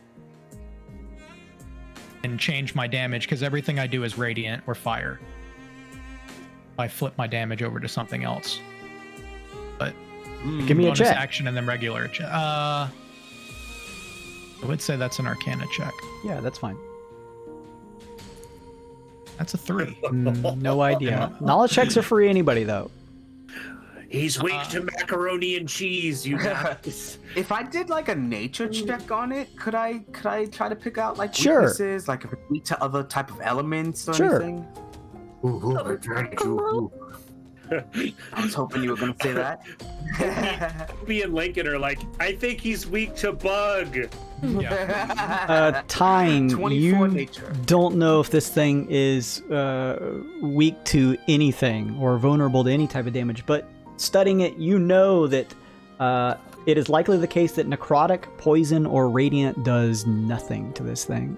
Fair That's enough. what I thought. So Forte will let loose a cry and go after it. He will summon his anvil as a bonus action with a level 4 cast of spiritual weapon. Anvil materializes and flies right towards its head. All right, I had Attempts this to hit for 9. on the board. That will miss. Okay. Jesus. Then with my action, because I don't feel like radiant damage will do. It won't work, Radiant. It won't work, and that's where my dex saves come in. So I will swing at it with my meteorite hammer for 23 versus 23 AC. hits. It will take 7 bludgeoning and an additional 5 radiant, which I don't think works at all. No. Strikes. Nope. So 7 bludgeoning damage. All right. Radiant's my favorite. Good stuff, Forte. Anything else? That's all. All right. Lincoln! Oh man, he sure does have advantage to hit him, doesn't he? Mm-hmm. I think the play is throw 5 daggers at him then. I think you got to do it. I think you Yeah. got Nova. 27. That hits. 16. Second dagger. That misses. Dang. Third dagger is offhand. Oh, sorry. Wrong button. 19? Just hit. Ooh.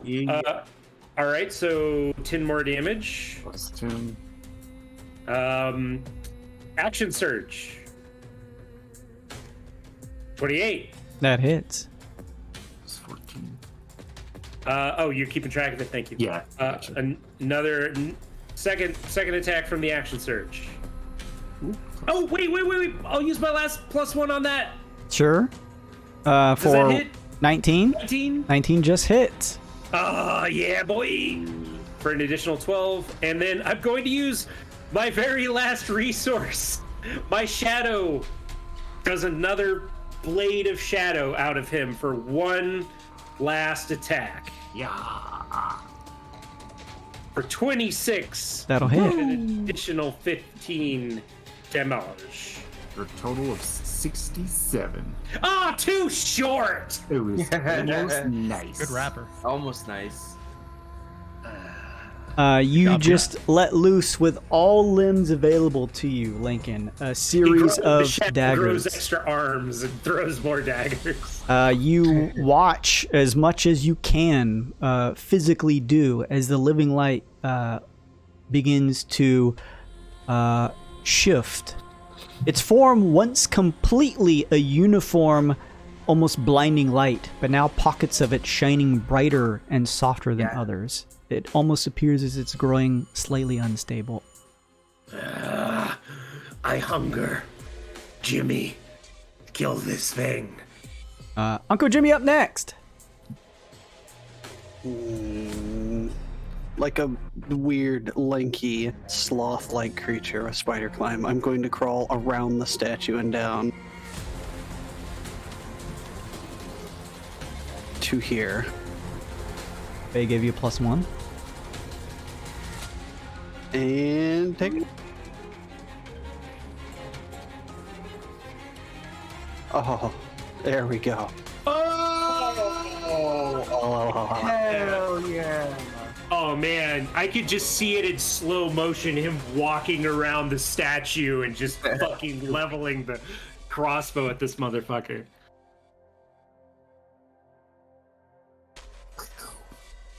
What? No, you stupid ass dice. Stupid dice. Roll it correctly, please. Fuck you, roleplay. Okay, this is 28, and then... I mean, just hit it again, I guess? Yeah, and I'll subtract the extra damage. Yeah. What is that?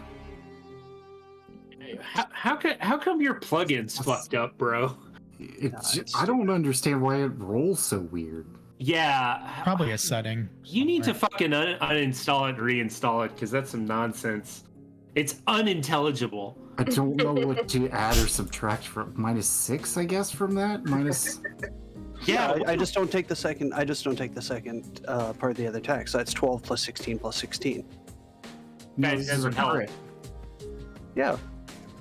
So Hold sneak it. on. Can you just roll it naked? Do Yeah. it with the Yeah, it's macro.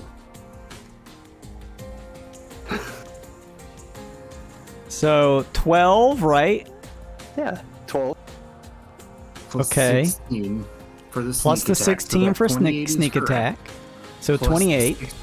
Yeah. So plus the 16 because you get sneak attack again, and then plus 2.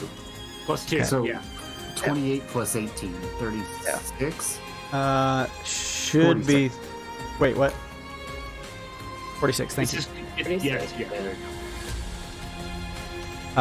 Jimmy, you slow walk around the statue, taking aim and firing a shot. The living light begins to sporadically shift in voluminous radiance around its form, growing more and more unstable. Anything else? Bonus action. Take a shot. That's only a 15. That'll miss.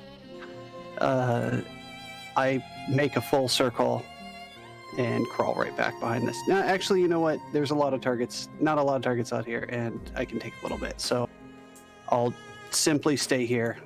Brave. Sure. Very Good stuff, Uncle Jimmy. Living light up next. It's going to begin flying up. An attack of opportunity first from Forte. 20 versus AC. That hits. Nice. Hey, fish for that crit, boy. He's advantage for all attacks. Fair. 22. Okay, well, still hit. Total damage. 5 magical bludgeoning. All right, and then it continues to fly up. Professor Bark, attack of opportunity, or you're blinded. So Oh yeah, it doesn't proc it from it him. flies Now, up. for what it's worth, Jason, it is still 20 feet up, and every square it moves through is difficult terrain. So 5, 10, 15, 20, 25, 30, 35, 40, 45, 50, 55, 60. Okay, so it's able to get here. It is Cool. now 60 feet in the air.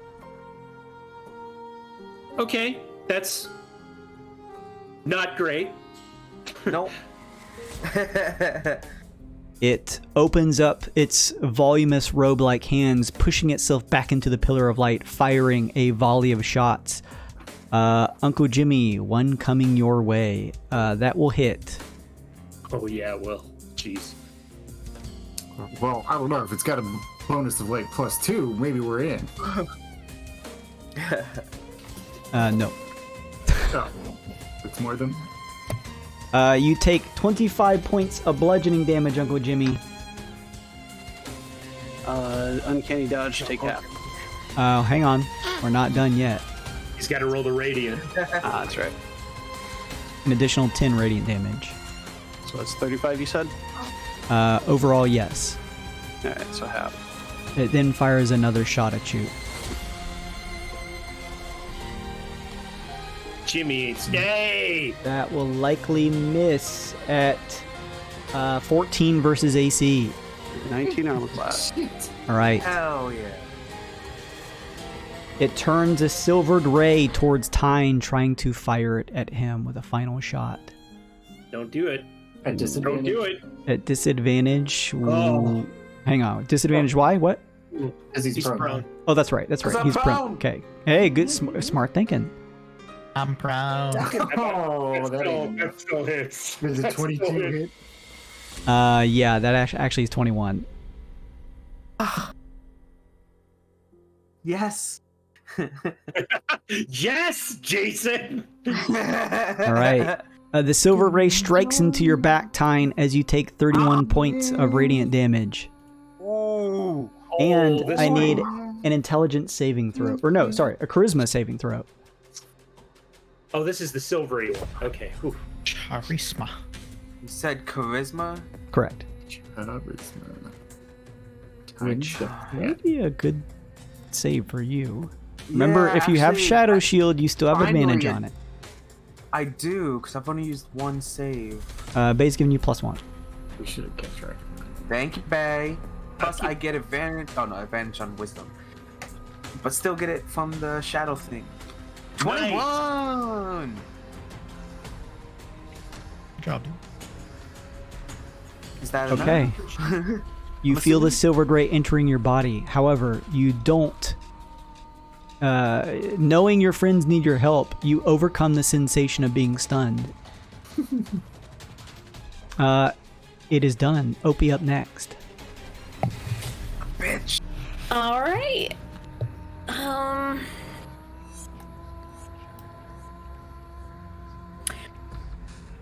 By the way, so the guy disappeared, and then I recast Hunter's Mark on the big guy, and the big guy attacked me at some point. I cannot remember if he attacked me before or after Hunter's Mark, but I never made a. It was before. Okay, good. So I Because don't need. you had Hunter's Mark on the little guy, and the little guy's gone now. Yeah. And then you got attacked, and then you did Hunter's Mark on the big guy. Okay, yeah. That's what I thought. I just want to make sure I'm making all those con saves I need. Yeah. Sometimes I forget those too. I think Opie's just gonna pop out, hovering on his like surfboard of insects or whatever the hell's going on, and he is going to attack. So that's a 24 and a 15, which doesn't hit. 24 will hit. That's 12 piercing. Hunter's Mark. That's 2.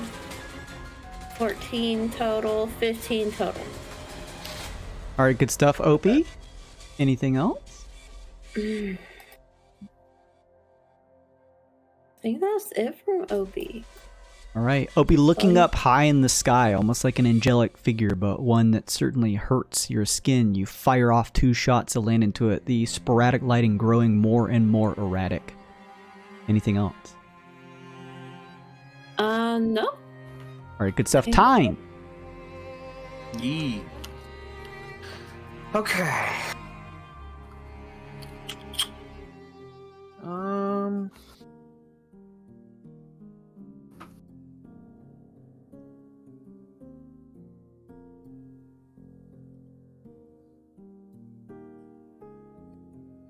Tyne. Yes, I'm sorry. Tyne Just moving the, seeing if I could... I'm just gonna stay where I am. I'm not gonna. I don't wanna. Well, I guess it's a bonus action. Yeah, I'll stand. And then I think, I'll stand, and then I'll healing word on myself. Healing word.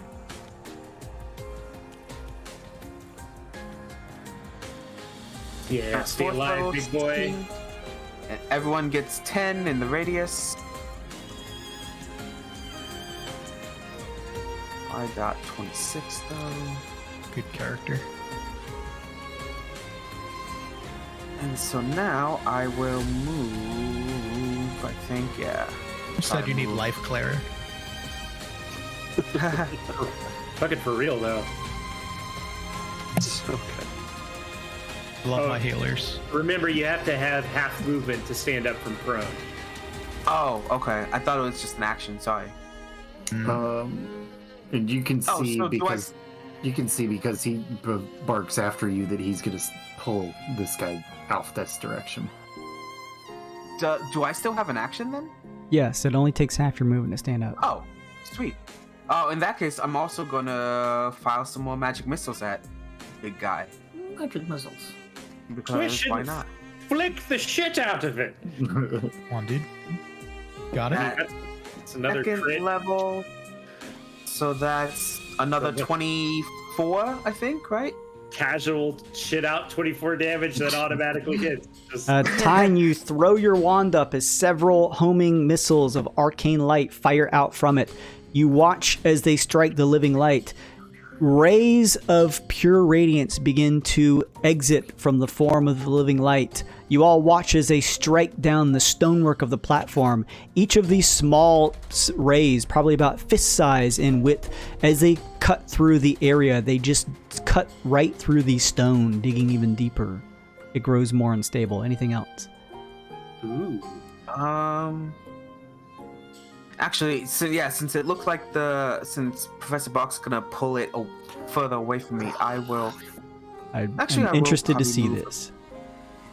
Maybe 5, 10, 15. Yeah, so that's half my movement. Okay, I'm done. All right, good stuff. Professor Bart, Professor Bart gives him a big old hug. how would you like to Contestant, reach him? baby? Oh! Yeah, he's- How would you like to reach him as he is 60 feet in the air? 60 feet in the air, yeah. What?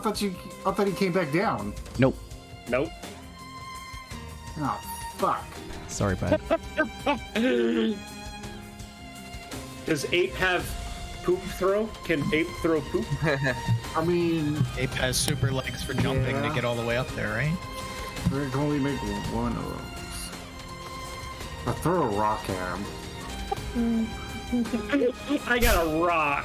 Oh wait, but I'm fucking blind, so it's a disadvantage, and that already misses. So You watch as Fairy fire would cancel that out, though. Yeah. That's true. it misses either way. Professor Bart like turns around in his giant ape form and just like tears off the hand of the nearby statue and just slings it up towards the living light.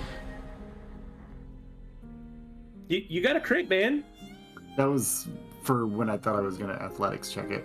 I'll take that roll if you want to use it. Yeah. That was your first roll. It was gonna It's be still the a next 20 on a roll. D20. Yeah. It's still 20 on a D20. Yeah, I mean, He has a like, I benevolent don't god. cheat, but if you guys want to, that's fine. What's the damage? Yeah.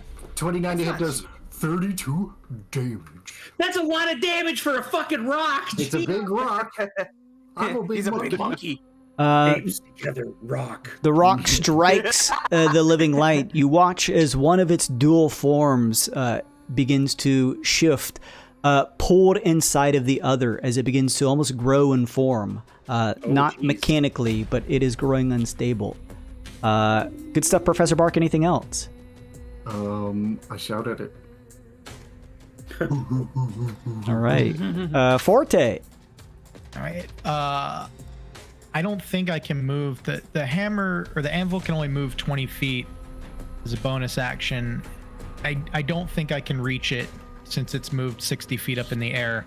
Yeah, that's too far away. Even if it was summoned at the very top of its head, I think it's still too far away. So, what I would like to do is since I can't hit it with any of the ranged radiant damage that I do, I'd like to 5, 10, 15, 20, 25, and give Professor Bart his sight back. Nice. With a oh yeah, this thing's fucking gone, by the way. There's no way it's going to matter, so it's gone. I will, as a bonus action though, move the anvil 20 feet closer to it, so that way if I do get another turn, I will be able to hit it. Yeah. Professor Bark, you feel a touch of an ally and your vision returns to you. Ooh. Steal yourself. Good stuff, Forte. Anything else? No. All right. That means Lincoln up next. How high are these statues? The statues are pretty tall. They rise up, I would say, about 40 feet. That's good for someone whose movement is 45 and is already 10 feet off of the ground. I'm gonna stand like in the hood of this thing. Sure. I'm standing in the hood of this, which is unfortunately just short of normal dagger range, which makes me very sad. But I'm still going to attack anyway. Well, what's the range of the dagger? 20. But Okay. I could do it long range at 60 feet, but I have disadvantage. But that's canceled out. Luckily canceled out because of the fairy fire. Okay. I'm going to use my bonus action to recast Hunter's Mark on this guy, so he's got a second Hunter's. All right, dual Hunter's Mark, yep. And I guess I'm not precariously over the ground anymore because I'm on a flat surface, so I'll just Correct. remove that. And I'll take 2 neutral attacks at the guy from the safety of the statue's hood. 25. That'll hit. Yes. It's also a small matter of finishing my damage after you're done. Oh, you had more? I forgot to roll crit damage. Oh, shit! Oh, yeah. Yeah, resolve that first, because it could matter. What if you killed this guy with a fucking rock? All right. That would be And you get a good boy hell. card. Oh. He gets a good boy card, Jason. 8 together. Damn. Wrong. 60 damage with a fucking rock. He just beamed this guy in his dumb skull back. Okay, so beyond Dodgeball that, champion. all of the rolls were 3 up on 12 dice. Yeah, I saw that. 4, 4, 4, 4, 4, 3, 3, 6. Professor Bark. So you get in position, Lincoln, but Professor Bark turns, grabbing one of the palms of the statues and tearing it off. Ironic, using the Serenitals who built this to protect it from the light as you sling the arm at the face of the living light as it strikes into it. You hear a voluminous thundering sound as the percolating light surrounding the form of the living light begins to cascade around the area. Its body begins to slowly pull inside. There's a pressure in the air. Everyone watches as pieces of rocks and rubble from the area are almost pulled towards the well itself. Before, as the living light throws its arms out, you watch as its robe within seconds disintegrates and a blinding supernova blast erupts through the area. You hear the sound of crunching stone, and all you can see is a bright light as it washes over you and you are thrown, cascading around the area. And with that, let's take a quick bathroom break. Oh, you bitch. I'm sorry to kill steal, Luke. No, dude, you killed him with a rock. it. It's the coolest shit ever. Yeah, no, it's worth Monkey it. just fucking put in a boulder at him and killed him. That's look. He pulled a Sun Kong. What did the Sele do? What did the Unsele do when they made the deal with this guy? They made the deal to unseal him and the rock that the well was sealed under, and you fucking resealed it. You corked that shit. It's like poetry. It's like poetry. It rhymes. All right, I'll be right back. All right, yeah, quick bathroom break, everybody. We'll come back and see what happens as everyone is hit by a nuclear blast. Oh no. Holy shit. I think it's hilarious. I keep on getting kill shots on like the end bosses, but I never stat for damage. I just think it's funny that we each have monkeys throwing rocks.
We're all missing arms. Don't give him a layout. I need that one to have no hand. Make sure you flip the stream back. Welcome back, everybody. This hand right here.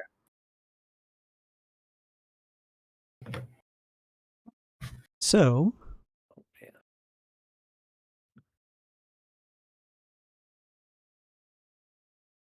That was a close one. Yeah, that's pretty yeah. close. Me Someone- and Nick were both like down real low a couple times. Yeah, if Nick didn't have like astronomically incalculable AC, he definitely. And HP. Mass cure wounds. Mass cure wounds. Tyne MVP. I legitimately didn't think that Mass Cure Wounds was worth anything. It's great. But it's when you pair it with a unicorn. It's pretty good. All right, story. the pillar of light begins to dissipate. The swirling clouds above give way to a new sky. Bark, Jimmy, Forte, Opie, Time. Radiant energies from the well have infiltrated your bodies. The well's light has finally been dispelled, but you long since have known the cost. Your visions blurry. Every minute movement brings with it intense agony. You no longer have the strength to pull yourselves up after the blast. All you can do is lay on the ground, facing up, staring at the sky. It's dark now, and filled with stars. It's the first time in who knows how long you've actually seen them. As you stare up at them, your vision fading. Bark, what do you reflect on? I reflect on the trails we've wandered. And the good that we did, if anything was worth it, that was it. Professor Bark, you have learned many things, seen many oddities that one would never be able to see here in the passage, and most importantly, gained quite a collection of Glidokin. Oh, the bugs. Of course, I forgot I'm an entomologist, you see. With those last momentary thoughts, you feel at peace. Buggies. Uncle Jimmy, as you stare up, your vision fading, what do you reflect on? A younger Jimmy on living in Neo Gokyo, being pushed around and given a shot by a bunch of goons who said he could make something of himself one day, that even though Neo Gokyo's got some grimy, gritty streets, and he wasn't able to maybe take his seat and try to make things a little bit nicer for people like himself as a kid, that hopefully this place will, he was able to beat up the big baddies that were here, the biggest monsters, the biggest goons, even take a few down himself with his new friends and companions, that at least he was able to make somebody else's life a little bit better. And probably his last thoughts, hoping that Opie could make it out of this for another day. Grab my holy symbol and just say, Stings as you hunt. grab it, but you send a prayer through your mind to your patron. You've done a fantastic job here, Uncle Jimmy. You finalized your deal with the Maesters, and perhaps through these actions you built a better future for others. Forte, as you stare up at the sky, your vision fading, what do you reflect on? Forte thinks about first time the group sat down at the table at the Helper's Hand to have breakfast.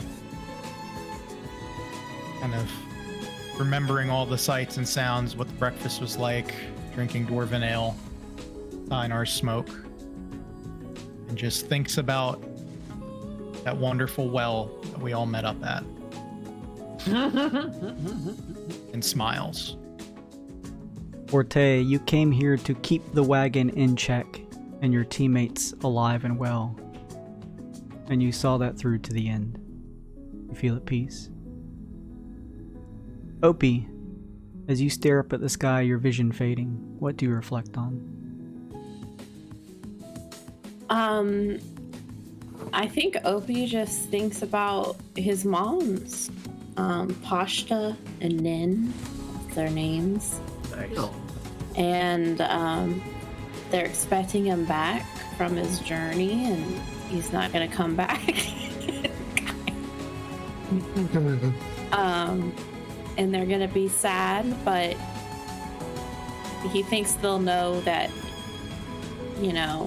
whatever happened to him, he went out like a true hero. There may be a brief, momentary sadness, Opie, but at the end of the day, your mothers will realize you had become and lived out your small time here in this plane as a true warrior.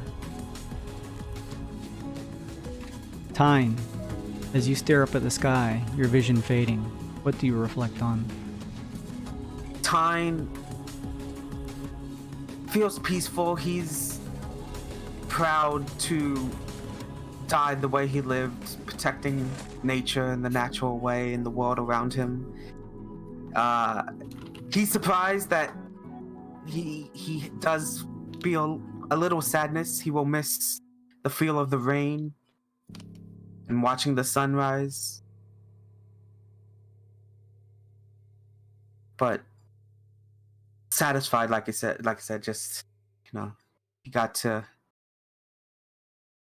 save the nature of this land and make sure it stays as it should.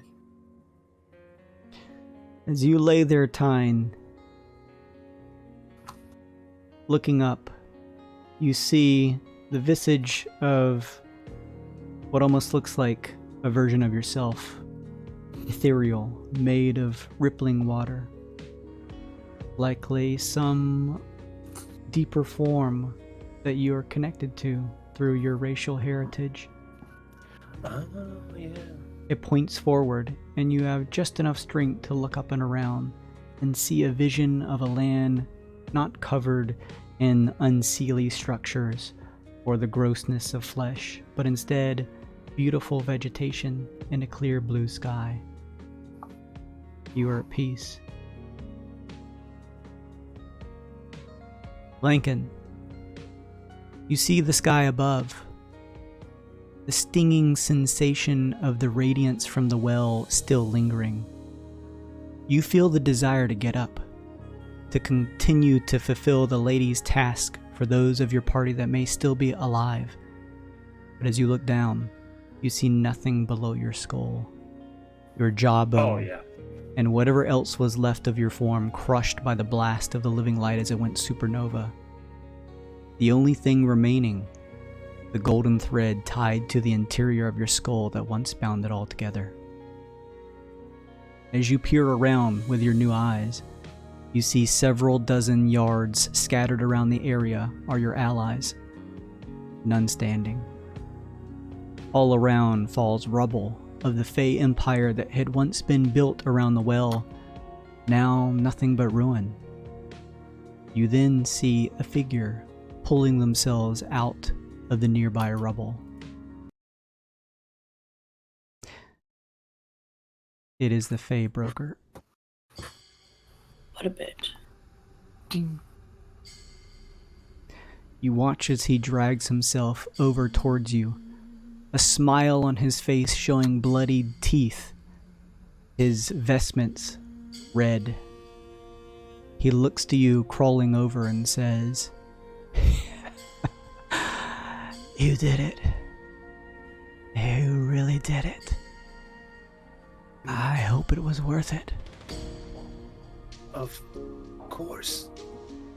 I do not fear death. I never lived. From the loam I came, and the loam I return. The will of the court be done. He looks to you and says, "Your teammates are no doubt on death's door, which means they're the lucky ones. You, on the other hand, I know you survive as long as this golden thread stays in one piece. And considering the state you find yourself in, I think you will need to prepare for an existence of forthcoming pain," he says as he grabs your skull before pulling himself up to his knees, turning towards a block of ruined marble nearby. He lifts you up and brings you down on it. You feel the intense pain as you hear your skull crack. Your new eyes watch as he laughs, wrapping the golden thread around his hand and pulling tight, sending a jolt of shock through you. "I'll keep you alive for eternity just to watch you suffer. The lady's little pet show no mercy for what it has wrought," he cackles. Good. Anything you could inflict on me would be nothing compared to failure, and you cannot give that to me now. He continues to cackle, lifting you up and slamming you down again and again. Every time a sense of unbearable pain with no escape. You watch as another crushing blow snaps off one of your antlers. Your vision now begins to grow blurry. You'll rue the day you and your cohorts came here to fulfill your little promise to... The life broker stops. He drops what's left of your skull onto the dirt, and you watch as he grabs at one of his arms, coughing. What? What is this? What? He then lets out a blood-curdling scream as you watch his left arm drop to his side as it flops back and forth, as though the very bonework in it has suddenly been stripped away.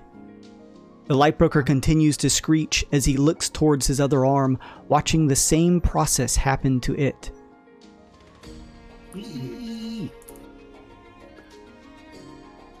He attempts to stand but stumbles forward, tries to speak but all that issues forth is blood. You watch as he opens his mouth as if to scream, but no sound escapes. His head erratically pulls up and his jaw begins to drop. From the back of his throat, 2 bony skeletal hands push out towards the top and bottom of his lips, pushing and extending further and further as the gurgling sounds give way to rupturing. His form topples over, his legs, his mouth now open wide enough as his skeleton begins to push itself out. That's metal as fuck. Several other bones begin to shift across the red-tinged grass, pulling all of themselves together towards a growing mass of bone where the life broker once stood. You watch the last bits of his form tear away, and now see the bones have contorted themselves into a huge mass, a thing that now stands before what's left. You see this. Ooh, picture. Ooh, nice. Ooh. Shit. Wow, dude. It's Lincoln's mega evolution. Lady, I did everything I could. The lady looks down towards you in her true form, Lincoln, and then says, and make sure and let me know if any of this becomes unclear. I'll try to go slow and enunciate. I think it's fun with a voice changer, but I'll turn it off if needs be. Okay, cool. She says, Our deal is made whole, Serenital. No. Nah, Garbled. none of it. Sorry, man. It's so cool though. okay. It's really cool, but yeah, we can't get a fucking word of cool. it. Okay. You sound like you're underwater. Yeah. Well, we'll do it for the stream then, because the stream can hear it. Nice. Testing. You guys can hear me fine. Yeah, you sound normal. Okay. Yeah, you sound normal for us. All right. The lady says, Our deal is made whole, Serenital. I call upon you to close the well and seal our promise. you watch as a green tear rips in the space yards away from you and the lady. Stepping through is the Serenital Ilanalu.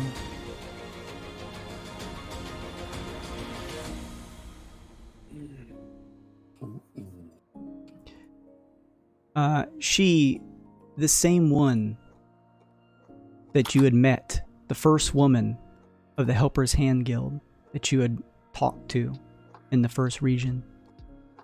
Her face turns towards both of you. As she begins to do so, you hear the lady say, Beware. Looking upon my true form is fatal to mortals. Ilanalu then responds, Then I need not worry. And she begins to rush towards the hill where the well sits. She opens her hands and raises them to the sky. The stone figures begin to emanate a glowing green energy. Forming above the well is a grand stone lid that now sits securely on top. The lady now turns to you, Lincoln, and says, My good and obedient Lincoln, you served your purpose until the very end. Of course. There is nothing else.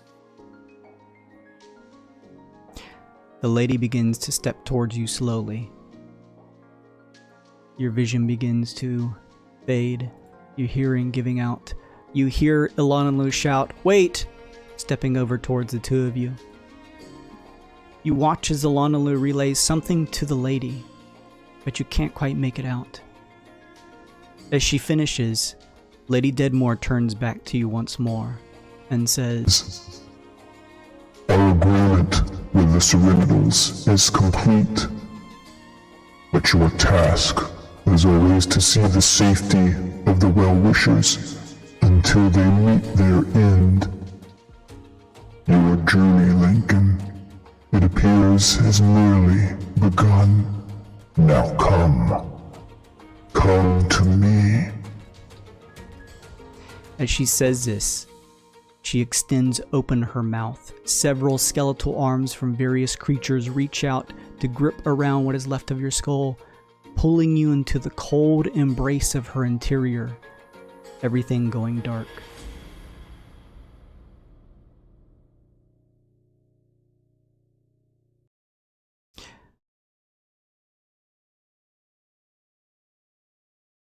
All right, let me see here. Hang on.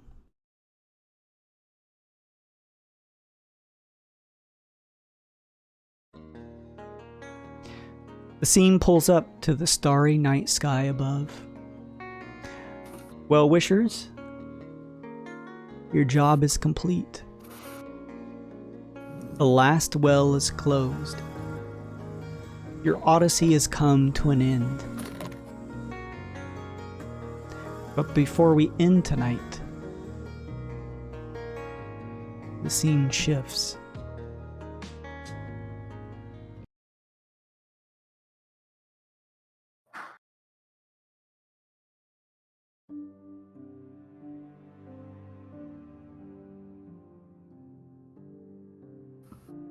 Look at this. A thick jungle clearing. A canopy covering the sky above.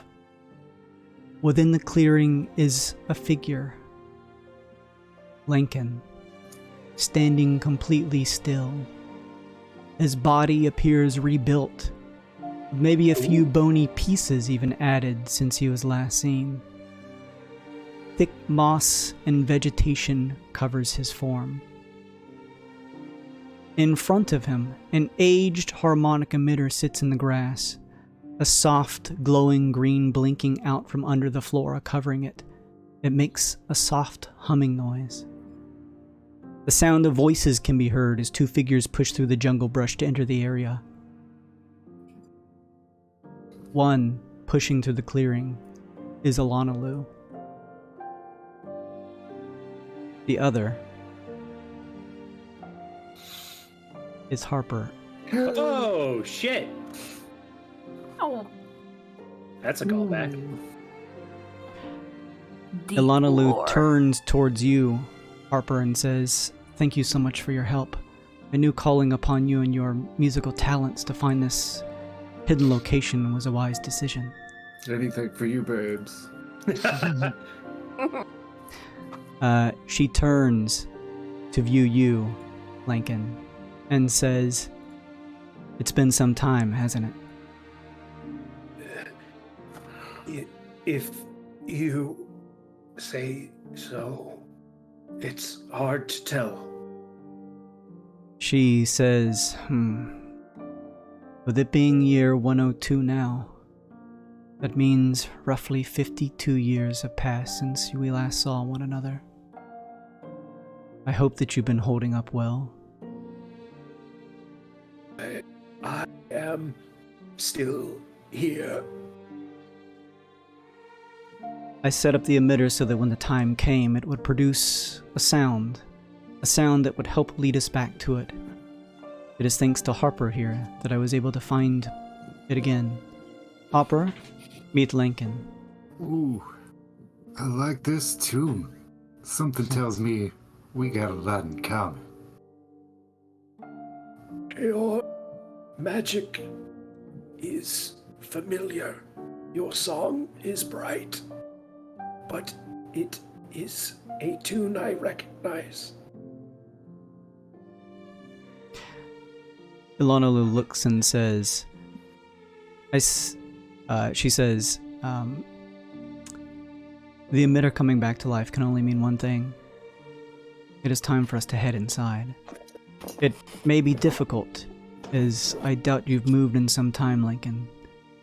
But come, let us head into the interior. She says that she begins to brush off some of your moss, some of the algae and floor connected to you. It like pops like several bones back into joint. Wicked. Blanken, both you and Harper watch as Alanalu steps over to a nearby wall of vegetation, pushing it aside to reveal a large set of blue doors that begin to open. The three of you enter into a different area now, descending downstairs to a place familiar to Lincoln. Oh? Several pods enclosed in glass align the blue walls of this underground area. Inside each of the pods lay the sleeping members of the Well-Wishers. Professor Bark, Uncle Jimmy, Forte, Opie, and Tyne. R. No. Roll credits. That's amazing. A meter at the sides of the pods shows an arcane lighting that is growing to completion.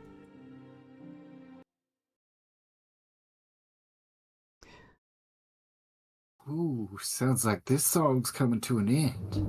Who are these guys? Ilana turns towards the pods and says, "Looks like the Maester's pods worked after all. Not a moment too soon. It won't be long now before they awake. I know it isn't fair to push this on them as soon as they come to, but the Tycoons will need all the help they can get wherever they are." She turns to both of you and says, "These are the Well-Wishers, and they'll help us out in the upcoming affairs." She puts a hand on the glass of one of the pods, her face turning to one of deep concern as she says, "Twilight isn't coming. Twilight is here." And that is the end of Lucent Odyssey. Holy shit. I think you are getting together, you guys. You're so good, dude. Yeah. Awesome. Good time. Very cool. Good time. Well, I hope you all had fun. That was a cool campaign, right? Oh, definitely. Yeah. It was a lot of fun. Well, good. I'm glad you guys liked it. That was really fun to try something different in terms of a adventure that is way more off rails than like our typical kind of movie narrative that's a little bit more restrained. So that was a lot of fun. That was cool. I hope everyone watching had a fun time as well. Bingor says, "What a snooze." Yeah. We'll have to try harder next time. What happens from here? Well, obviously, no one remembers it, but these are all side campaigns, and we are actually doing a main campaign called Weird and Wild, which, when I come back at some point in the future, will likely be running the final season of, wrapping up a story that's been in the works for way too many years now. We've been doing side campaigns of all of the 4 different consortium factions, and it has been a blast, so I appreciate all of my players for letting me do some fun, smaller campaigns with some kind of more kooky, interesting mechanics to kind of play with and test out. But yeah, we're going to come back eventually with the final season of Weird and Wild at some point, but I will probably be taking a break, and maybe Amanda will be running her campaign. I put it out there into the ether. Now you have to do it. Yeah, boy. Of course, I'll keep you all updated. If you haven't already, please make sure and follow the channel if you haven't. Go check out my other links. I got Twitter, Patreon, YouTube, etc. Go check those out. Support them if you'd like to. And of course, if you want to join D&D and get the same level of, effort that I put into any of these Friday games, go check it out. I do a bunch of start playing games. I'm looking for more players to start a Lucent Odyssey campaign on Mondays or Wednesdays, and a Sunday new game for Rise of the Wildnauts. It is a Spelljammer-centric one taking place in the same universe. So even if you can't join because it's a pay-to-play campaign, at least suggest it to a friend. I would love to get more people. That's my main source of revenue, so I'd love to have more people join that stuff. Thank you everyone for stopping in tonight. Thank you, Bay. Thank you, Mama Bear. Thank you, Queen Gore. Thank you, Discordian, of course. Thank you, Billy Boy. Thank you, Kenny. Thank you so much for stopping in and hanging out. I really do appreciate it. It's been a lot of fun. I had a great time with this campaign and would be excited to run it for more people who probably never seen any of this. Arvon Eleron, thank you so much for the raid. Thank you. Thank you. Oh man, I'm so sorry to say. Yeah, you joined us right at the end of our stream. We just finished with the finale of our campaign, but I would love for you to go back and check it out if you haven't already. We play D&D every Friday nights typically, but since this is a finale, we may be taking a little bit of a break. But this channel is largely TTRPG focused. So if you like the content here, I'd love for you to give the channel a follow. We're trying to work towards 850 followers. We're so close. So if you enjoy the content here, or at least find it interesting and want to support it, give it a follow. Everyone should go check out Arvon Ellerin. What were you guys up to over on your stream, by the way? Let me give them a quick shout out and then we'll wrap up ours and pull it to a close. And since you were nice enough to raid us, we should probably send the raid train on. Playing Dungeons and Dragons, nice. Very awesome. Playing our Expedition from the Mysteries Peaks campaign. Sick! That sounds very fun, Arvon. Well, I hope you all had a lot of fun. I'll definitely be taking a look over at your channel, and if I haven't followed already, I definitely will give you one. Let's go ahead and give one more raid out there. Live. What's that? Maz is live. Mazarel. Oh, let's go give Maz. And she's playing D&D, it says, too. At least that's what her heading shit, says. okay. Let's go give Mazarel some love. Thank you all for the raid. I really do appreciate it. Thank you so much for that follow. Thank you, Drew, so much for the follow. Thank you, Rising Tides, for the follow. It's very nice of you. That puts us a couple more steps closer to the big old 850 follower mark. We're going to go raid a good friend of mine, Moz. Hey, thank you, Crit Twitch, for the follow. Hey, we're climbing closer. How do we spell Mozzarell's name nowadays? She's got like 7... It is... Let me pull it up. You guys double Z A R. 2 Z's and 4 L's. Okay. Oh, yeah. Crit. Yeah, 4 L's. Moz is rating me? No, Moz, don't do it. No, Moz, don't do it. No, Moz, we're sending it to you. Moz, no. Moz. Oh my gosh. What is up, everybody? Moz. Hello, everyone. We were just gonna raid you, Moz. We were wrapping up our campaign. That's friggin' amazing. Oh my gosh. No, I'll raid you. Everyone, please, who came over from Arvin's channel, go follow Moz. She does incredible content and TTRPG content now too. So please go give her some love. Thank you so much for the raid, Moz. We are just wrapping up the end of our season finale of Lucent Odyssey. Thank you, everyone, for the kind raids and things like that. The follows from Quit Twitch, Drew, as well as Rising Tides. I really appreciate it. It's very kind of you. We're so close to the 850 follower mark, so if you enjoy the content on our channel and want to see more, give it a follow and go check out my other links. And I know I just posted this, but just for the new peeps, I also run D&D games for people over on Start Playing. So if you enjoy the content here and want to join in on one of those, I put the same effort into those, so go check those out. It's a great way for me to keep doing this full time. So thank you all so much. Let's really quickly, because I know we're trying to wrap up. I know Amanda's about to fall asleep at the wheel here. Let's go find someone else in the D&D realm to go give a raid to. Hang on just a second. Thank you so much, Moz. Moz, what were you guys up to? I saw you playing D&D. Adventurers Pack. Adventurers Pack. Yeah, what were you up to? Dead Aussie Gamer.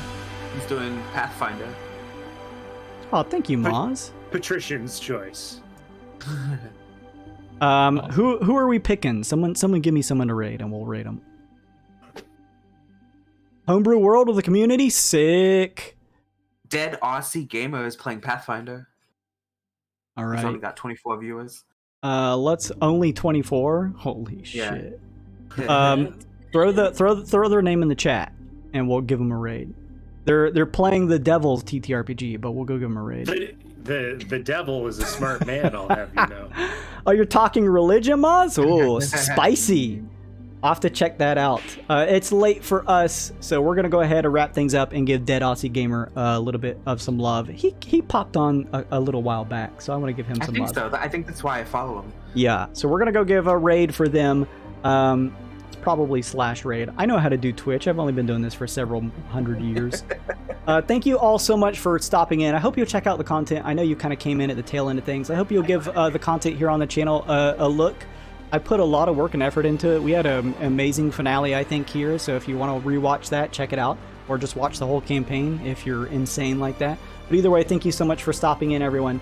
I hope you'll come hang out with me. I stream Mondays, Wednesdays, and Fridays. So we're building a TTRPG game that's sort of Pokemon-ish and built specifically to be played on Twitch so everyone in chat can be a part of it. So if you're interested in that, come join us Mondays, Wednesdays, and maybe now Fridays for at least a little bit for some gotcha gimmicks as we build that together.